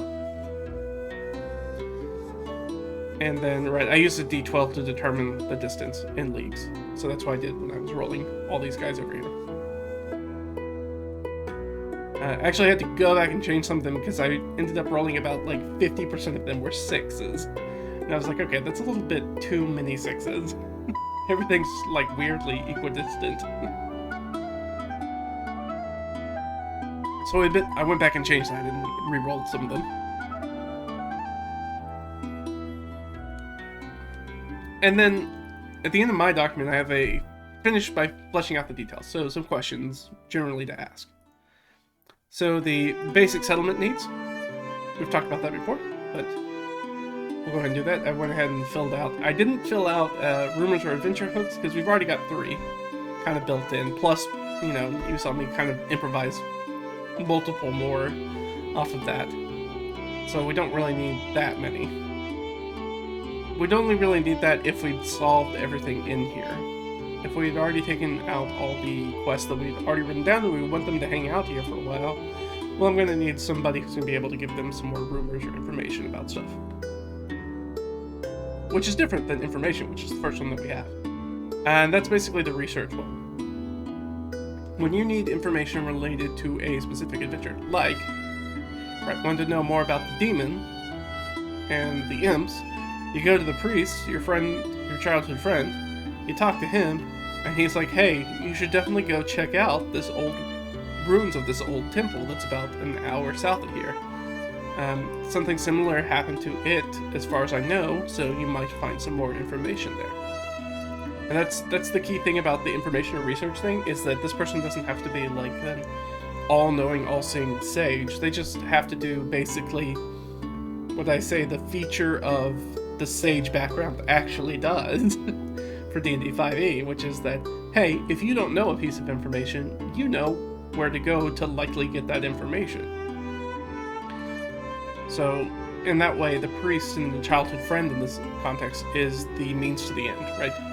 They grew up here, they live here, they have a pretty limited knowledge of the general world, probably less exposure to it than the adventurers do, the actual player characters do, But they know a lot about their religion, they know a lot about the local area, probably more than the adventurers do. So the adventurers should know quite a bit. And they're going to be familiar with, well, I mean, the adventurers will know a bit if they're from here. Assuming that they're not all childhood friends with him, but probably only, like, one is. Maybe two. So they're going to know a lot about sort of the local area, they're going to know a lot about the religious stuff, they're going to know some of the stuff about the demons, the fiends thing that's going on. Might know something about the rats. Certainly know some stuff about the castle, right? And know stuff about the other NPCs that you're going to talk to. So another thing that we have down here is leisure. I'm kind of going out of order because I'm going to use the order this over here. So leisure is, what do they do to decompress? What's something fun that they can do? Right, it can't just be all adventure all the time, especially if you're using this as sort of like a home base. I mean, there's only so many times you can say we go to the tavern and drink, right? So, and we, right now we're in a glacier camp, right? We're in basically a refugee camp. There's not a tavern. There's like 30 people here. So the leisure that we have here that I wrote down is something fun that they want to do if they're just hanging around town. Or if, this is also something I can do, like if I see one of the players getting kind of bored. Because maybe they're not the sort of like big RP kind of players, so, you know, everybody else is really engaging with the childhood friend aspect, and they're really talking to them and like doing some RP and catch up and stuff like that, and I can be like, oh, well, you, player X, your barbarian gets hit in the back of the head with a snowball, with something cold and wet. As you turn around, you watch a little kid with rosy cheeks run away with another, or throw another snowball at you and then run away, giggling. And you can, right, there are some kids, right, it's a refugee camp, so there's going to be some kids around. You can have this sort of like very gentle, very fun snowball fight with these kids, right? Be something fun to do that's not, you know, risking your life or anything like that. Lodging, right? And these are the basic settlement needs. These are the basic things that basically every party will need out of a settlement, which is why we include them. Lodging. Alright, where are they going to sleep in this camp? Well, this is where we tap one of those NPCs, right? We already tapped one for the information. We're going to tap the other one for lodging. Well, the hermits got their own snow shelter. Like, most of these people, because it's a camp and they live in the tundra, have made these sort of like, either they've got hide-covered sort of tents, but many of them are using snow shelters. Well, the hermit's by themselves, so their snow shelter can definitely fit more people in it. And so you might have to convince the hermit to let you use their snow shelter, or maybe pay them. Because the hermit probably wants to be by themselves most of the time. But it is a good way to get them. If you do that and you go into the lodging, well, then you're going to have an opportunity to talk to the hermit, and the hermit's going to give you their thoughts about the primary quest, right? About, oh, well, I think we should just maybe, like, we've never tried to talk to him. Like, I mean, all examples talk about always fighting the demons, but what if we just try to talk with them? They try to get them to leave us alone. And talk to them about their side quests. It's like, oh, well, you know, I'd really like to go back to... The whole reason I'm here, I wasn't even in the castle. The only reason I'm here is because my actual home is sinking into the water. Right? Because the part of the lake seems to be thawing, and the stilts that my home is on in the lake is sinking down into it. Right, so, right, opportunities to talk to the NPCs, to learn about how they feel about the main quest, and also the opportunity to be given those side quests if they want to, you know, check them out.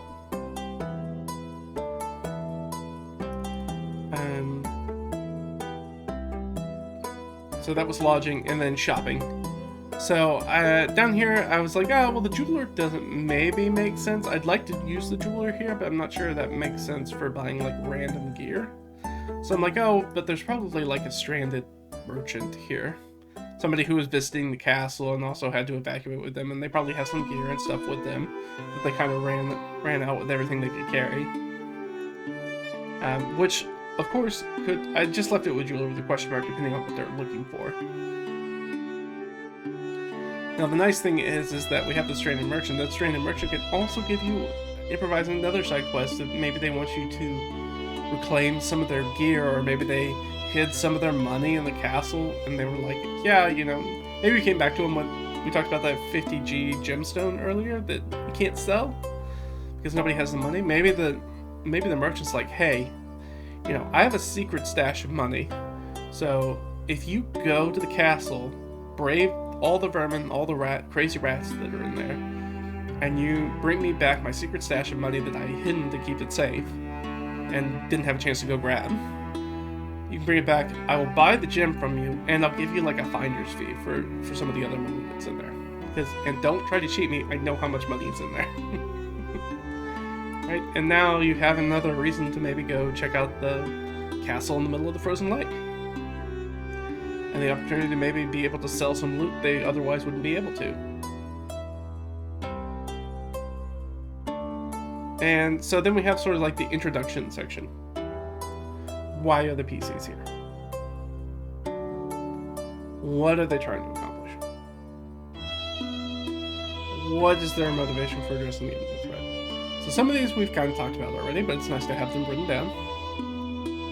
So why are the PCs here? Well, that's why I was like, when I was talking about timing, is like, I'm going to assume some time has passed, because assuming that maybe only one or two of the adventurers are from this location, that means they had to get here. And so why are the PCs here? Well, they heard news of the castle falling. Right? Falling, not like it fell over, as in like the people from it were displaced by something. And so the one or two adventurers affected rushed to the camp and found the camp to check on their childhood friend, right? It was pretty clear, pretty easy motivation for a reason for why they're there. And of course, you guys stuck around with them because you're their friend and they were traveling and it's dangerous, and you support your friends and you want to make sure that their family and their own friends are okay. Alright, this is the second. What are they trying to accomplish? Pretty straightforward. They want to stop the Fiend from using the secret knowledge to terrorize the material plane. That's about it. And that's the main thing we're trying to do. What is their motivation for that? Well, friendship and their childhood home, right? That could be one. And then I also gave them, you know, not everybody, like I said, not every PC is going to be from here or be friends with that priest. So there's also some external motivating factors, some rewards. It's like, oh, well, once you get there and you talk to him, the priest is like, hey, look, or whoever it is, maybe it's a collective of everybody. It's like, I can offer you this magic item. I don't know what that is. I would wait to determine that after seeing who shows up at the table. I don't even know what characters are coming, so I don't know what kind of item to maybe give them. And we've got this trade of coffee beans that you guys can have. We've got like 3 sacks of coffee beans, like big sacks of coffee beans that you guys can have. And you might go, oh, well, that seems dumb. I don't really want coffee beans. It's like, yeah, but like they're worth like 150 gold. Oh, yeah, no, I'll take some sacks of coffee beans. And I do try to do, I mean, if you guys have watched the solo RPG series or some of my other sort of adventure stuff, I'm more interested in giving not straightforward liquid assets. So I tend to give rewards that are, and this is a bit of verisimilitude, right?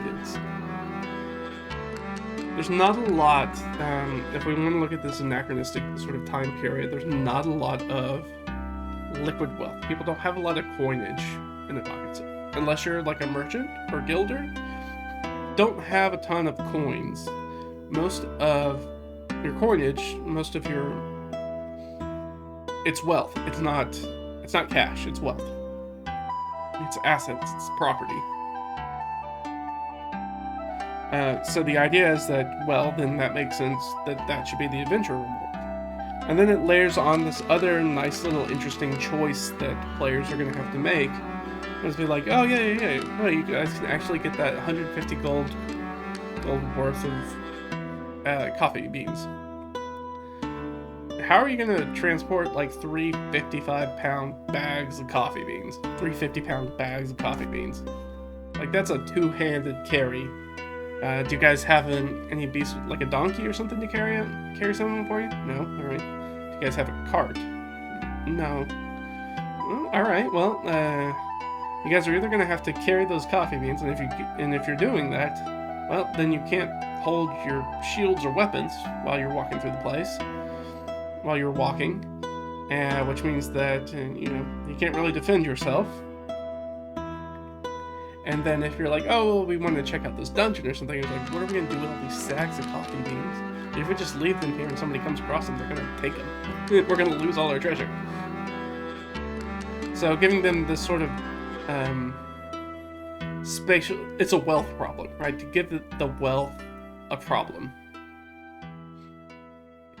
To make it a tactical decision is like, when you run across things, especially like in a dungeon or in an adventure, it's like, yeah, this thing's worth a lot of money, but we really can't take it with us as we're delving the dungeon, or maybe we don't have like a way to get it from the dungeon back to the city or whatever easily. So those are the sort of things that I try to put in the game to try to give them, that's more decision points, it's more things for choices for players to make about what they take and what they leave behind. And I like this because it's different than just giving them a bag of holding where they can shove everything into. But also, like, it's not the sort of like tedious bean counting of things like encumbrance, right? I don't need to know how much the coffee bean bags weigh. I'm going to tell you, they're gigantic sacks of coffee beans. You've seen those sacks before, right? They're huge. Like, that's not an easy thing for you to carry around. They're worth a lot of money, especially to like a first level adventuring party, right? That's 3 healing potions. But you got to get these things to someplace where someone can actually buy them. Now, if they're 3 sacks, right, they've got to be each worth 50 gold. Which means you also need to get to a place that's sort of the duality, the kismet of it. Because they're worth 50 gold, you have to go to a settlement that has that sort of economic trading power of 50 gold. Which means you have to visit a city or a village that's large enough. I guess city, right? No, village. Village. Large enough, I was dividing by 100 instead of 10. A village that's got 500 people in it or more. So that way you can both be able to sell the coffee beans, but also be able to buy the 50 gold healing potions with that money. You're like, oh, now there's double the reason for me to have to for them to have to travel to this place. And if you can force the characters to travel, to make those decisions and then have to travel to do things, right, then there's so many opportunities for you to throw potential adventure hooks at them, random encounters, and all sorts of fun stuff they can do. Because traveling is now important to them, right? And if you start walking around with a bunch of wealth, the more likely you are to get attacked by people, by desperate people, whether that's bandits or monsters or goblins or whatever. So that's sort of the introduction. And then sort of the last thing I have in the document is the common what-ifs to consider, which is what I have. What if they fail to stop the imminent threat? What will keep the group from breaking apart once the imminent threat is overcome? Do you want or need to keep the party here in this little sandbox location? If so, how are you going to do that? That's a carrot and stick thing. So, I just answered the question pretty easily. Well, if they fail, the camp's going to be attacked by the fiend and imps. The refugees are going to be killed or they're going to flee. There's a high likelihood that their childhood friend's going to die. And the fiend is going to set up shop in that lake castle in their childhood town. If you wanted to build a campaign, that's going to be the end boss for your campaign, right? Now as it's powered up with all this new magical power, right? So now they can't take it on. So now they've got to run back to that crossing and get out of here, or they've got to go to this beacon and signal and try to get more help. Then level up themselves to get back into it. Right, so they can boost their own power, so they can get back and they can take their childhood home. They can get vengeance for their childhood friend. They can finally stop that fiend and correct make a correction to where they failed before. Right, make good on where they failed. Right, now that in my mind, like, that's a campaign arc, right? That's an arc, like, that's a story. Like, now we've got to go power up. We've got to go do our own montage and also try to probably fight lots of little imp hordes and things like that along the way. So the second question, why do they stay together afterwards? Assuming they're successful, right? Well, they're going to need to transport the secret religious knowledge to a new secure location to keep it safe from the fiends. And or earn the ire and vengeance of the fiend that they banished back to the lower planes. Hey, how are you? So yeah, I mean, that's why there's really a built-in reason for them to want to stay together after the start of this campaign, right? Depending on what ends up happening, right? There's going to be this fiend that they got banished back that's going to try to be revenging on them as they go around adventuring. They're going to need to find that new place, right? The adventure's not really over because they've got to find a new secure location for that secret information the fiend's looking for. Right? It makes it relatively simple. And also, like, if they've completed that, they've got to at least stay together long enough to sell off these coffee beans. They got to get to some place to sell these coffee beans. So yeah, and then sort of our last question, right? So, do you want to keep the party here? If so, how? Right, the carrot and stick. What sort of thing you're going to give them to sort of like entreat them, sort of tempt them to staying here? Or a stick that you're going to smack them on the bottom with, be like, hey, you need to stay here. My answer to that was probably not. I'm thinking a good FedEx quest with a secret knowledge is in order. Like, that to me seems like the next step in that ongoing campaign. Right? That feels like the next step. I wrote down here, just sort of for myself, that there's a movie called Pilgrimage that made me think of. I think I brought it up before.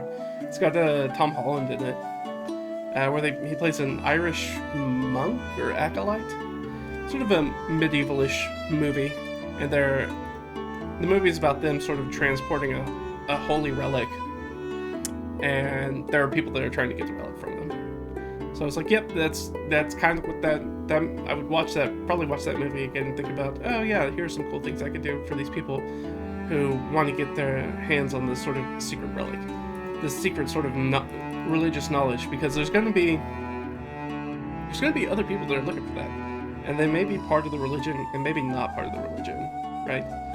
Could be other people looking for it as well. So yeah, I mean, that's sort of the end of this document, and now we can kind of look at them side by side. So I don't know about your guys' feelings, but obviously I like mine better.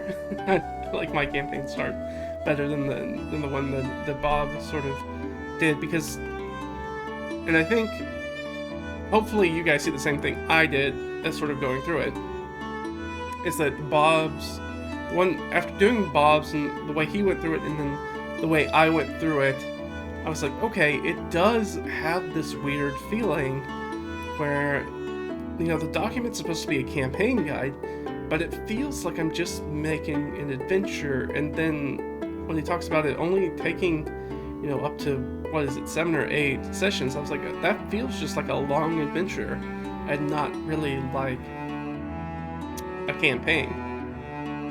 Right? I'm trying to remember, I think in D&D 5e, the general guideline is that the player characters are supposed to progress, kind of level up about every 4 to 5 sessions, I think. So, I mean, I find it hard to call it a campaign if you're only going to really have 1 level up in it, maybe 2. Like, I guess 2 is kind of a short campaign. Like if you're going from level 1, but you're going to end it on level 3, that's a pretty short campaign. Even if you're going from, let's say, levels 5 to 8, that's still a relatively short campaign.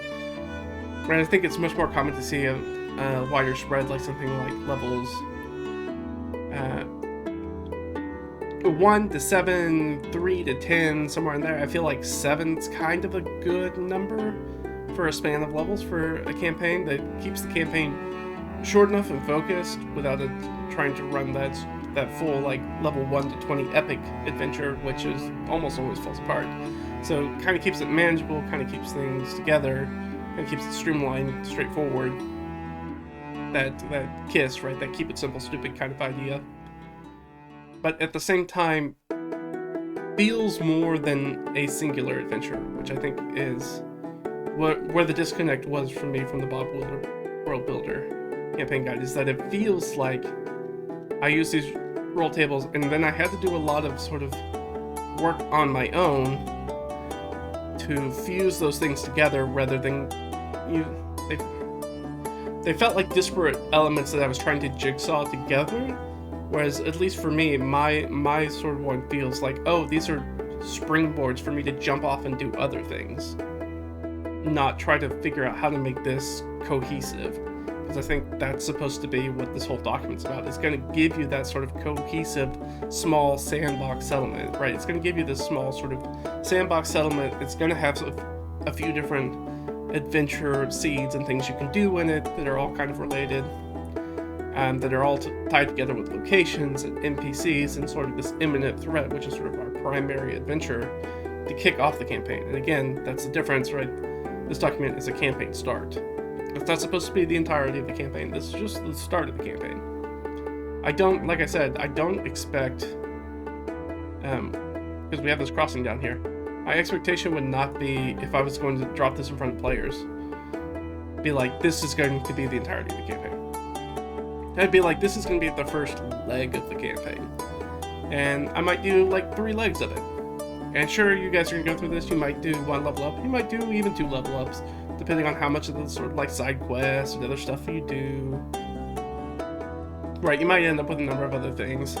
But primarily, it's just this, and then we're going to move on to something else.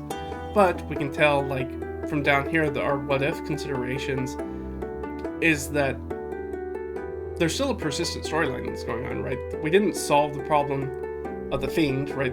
Because of the way that Fiends work. When you kill them on the Prime Material plane, they just go back to their plane. So we didn't solve that. All we did was just make the Fiend angry. So that's great. So that one's definitely going to come back, right?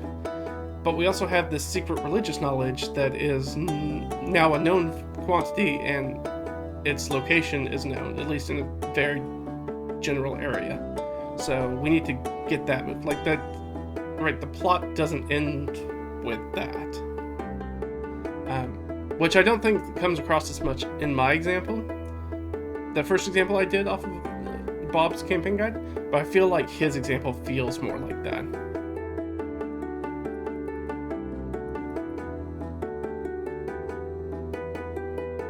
Alright, any closing thoughts? Sort of here. Now, I think we've kind of, I feel like I've talked about most of everything I wanted to talk about it. Hopefully you guys see the sort of difference there, where that was sort of the primary thing that I wanted to bring up, is that when I was going through his and listening to him talk about it, and then what he came out with it, and then duplicating that result myself, I did very much have this feeling that feels like a very sort of closed-looped adventure in a lot of ways. Right, this is a one and done sort of thing. It doesn't really give me a lot of places to go. Like, this doesn't really give me a lot of things to play off of. It doesn't give me a place to go. There's still a lot of weird, like I said, sort of mental gymnastics I have to do with having to work the oppositions in, with the contenders in, and trying to make the obstacles kind of make sense in a lot of ways. And the boss's motivation. Like, here, you'll notice that when I was going through the stuff of mine, is like, we don't know what the Fiend's motivation is. they're like a demon, man. They do demony things because they're a demon. Do we really need to know they're not? We know that they want the secret knowledge so they can go be more demony on the material plane, cause more havoc, chaos.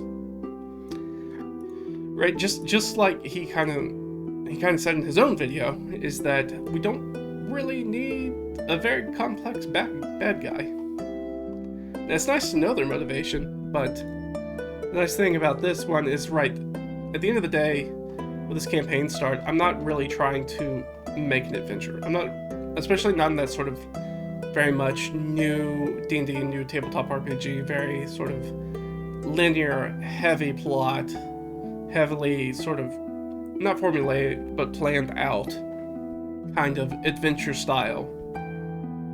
This is like, hey, there's a thing, it's bad, go deal with it.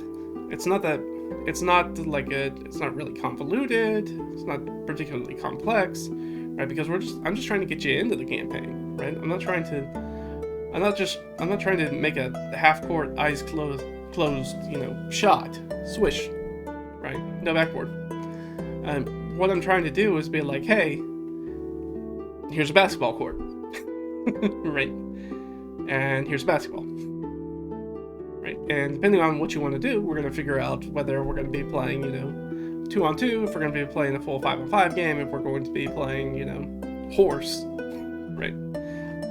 Because I don't know the players that are going to show up at this point. In either one of these situations, I don't know the players, what, player characters are going to show up, what the party's going to be like, what their motivations are going to be for those characters. And even I don't know if they're gonna really like this area, want to stick around in it for a while. Which I felt like in sort of like Bob's, in that first example, like we're hinging a lot on the players' buy-in, but we don't know anything about the players' buy-in. And we don't really have anything to give them buy-in except for how they're connected to the bad guy. Which is something, but I think we could do a lot more. Frankly, I think, at least in my opinion, what the document kind of shows, is that we can do a lot more with a lot less. And I've done this 15-minute campaign start, and 15 minutes is pretty leisurely, I can tell you that. It's like usually in about 9 minutes I can get this thing fleshed out for the most part. And then I'll spend the last few minutes maybe coming up with a very specific adventure, or maybe I'll be looking for like a pre-published starter dungeon that I want to use for the imminent threat or something like that. Or maybe I want to make a map for the village, or, I can flesh out a number of those other things. Maybe give some more details to our NPCs. Those sorts of things.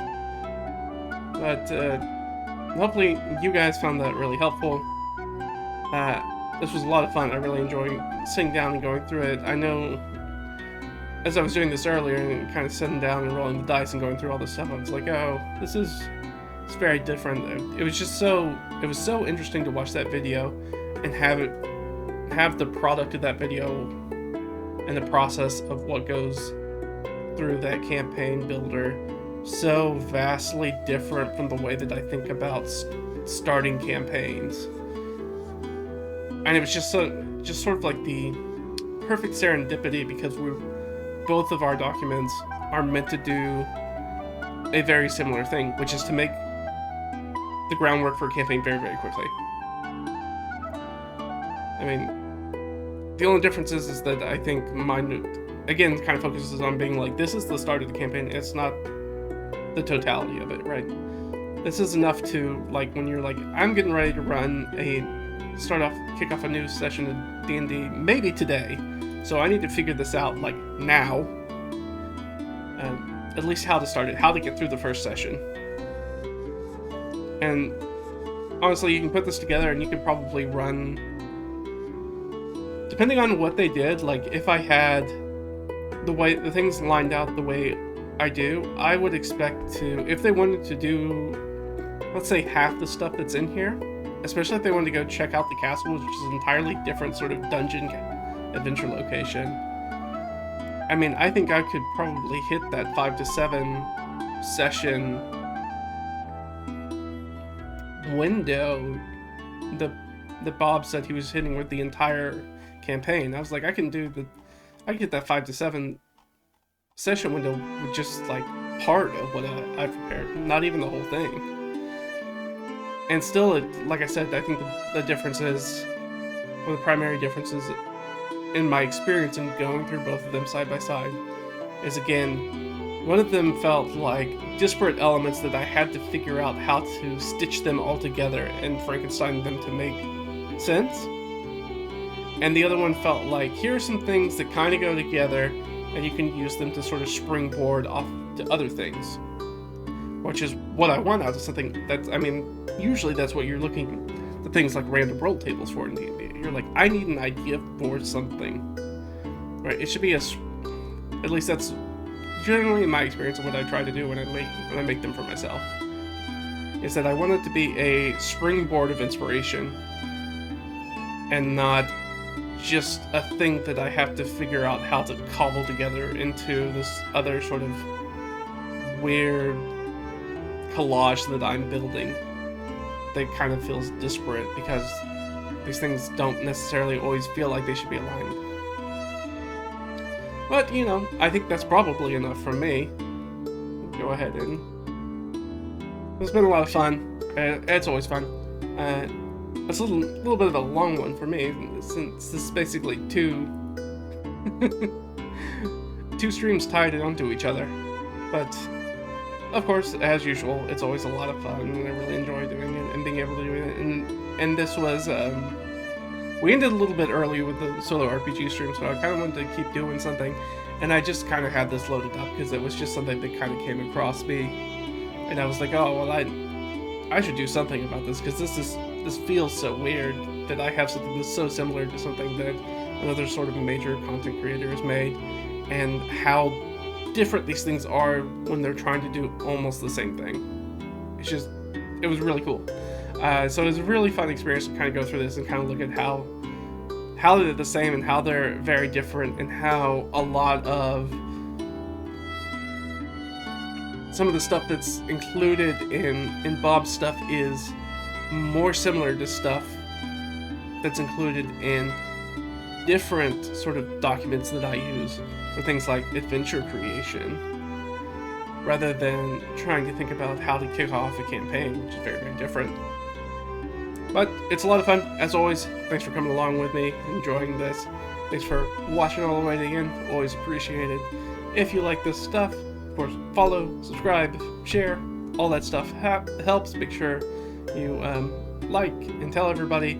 You can find the blog over on raggedfiend.com if you want to see more stuff like this. It's a lot kind of granular, more in depth in my feelings about stuff, and my thoughts about things, and my methodology about doing stuff. Or if you want to, you know, pick up some of this sort of stuff for yourself, there's always the pay what you want items that are over on DriveThruRPG. Everything's Ragged Fiend, very easy to find. But that's gonna be it for me. Been fun. And I'll see you guys next time, alright? Bye.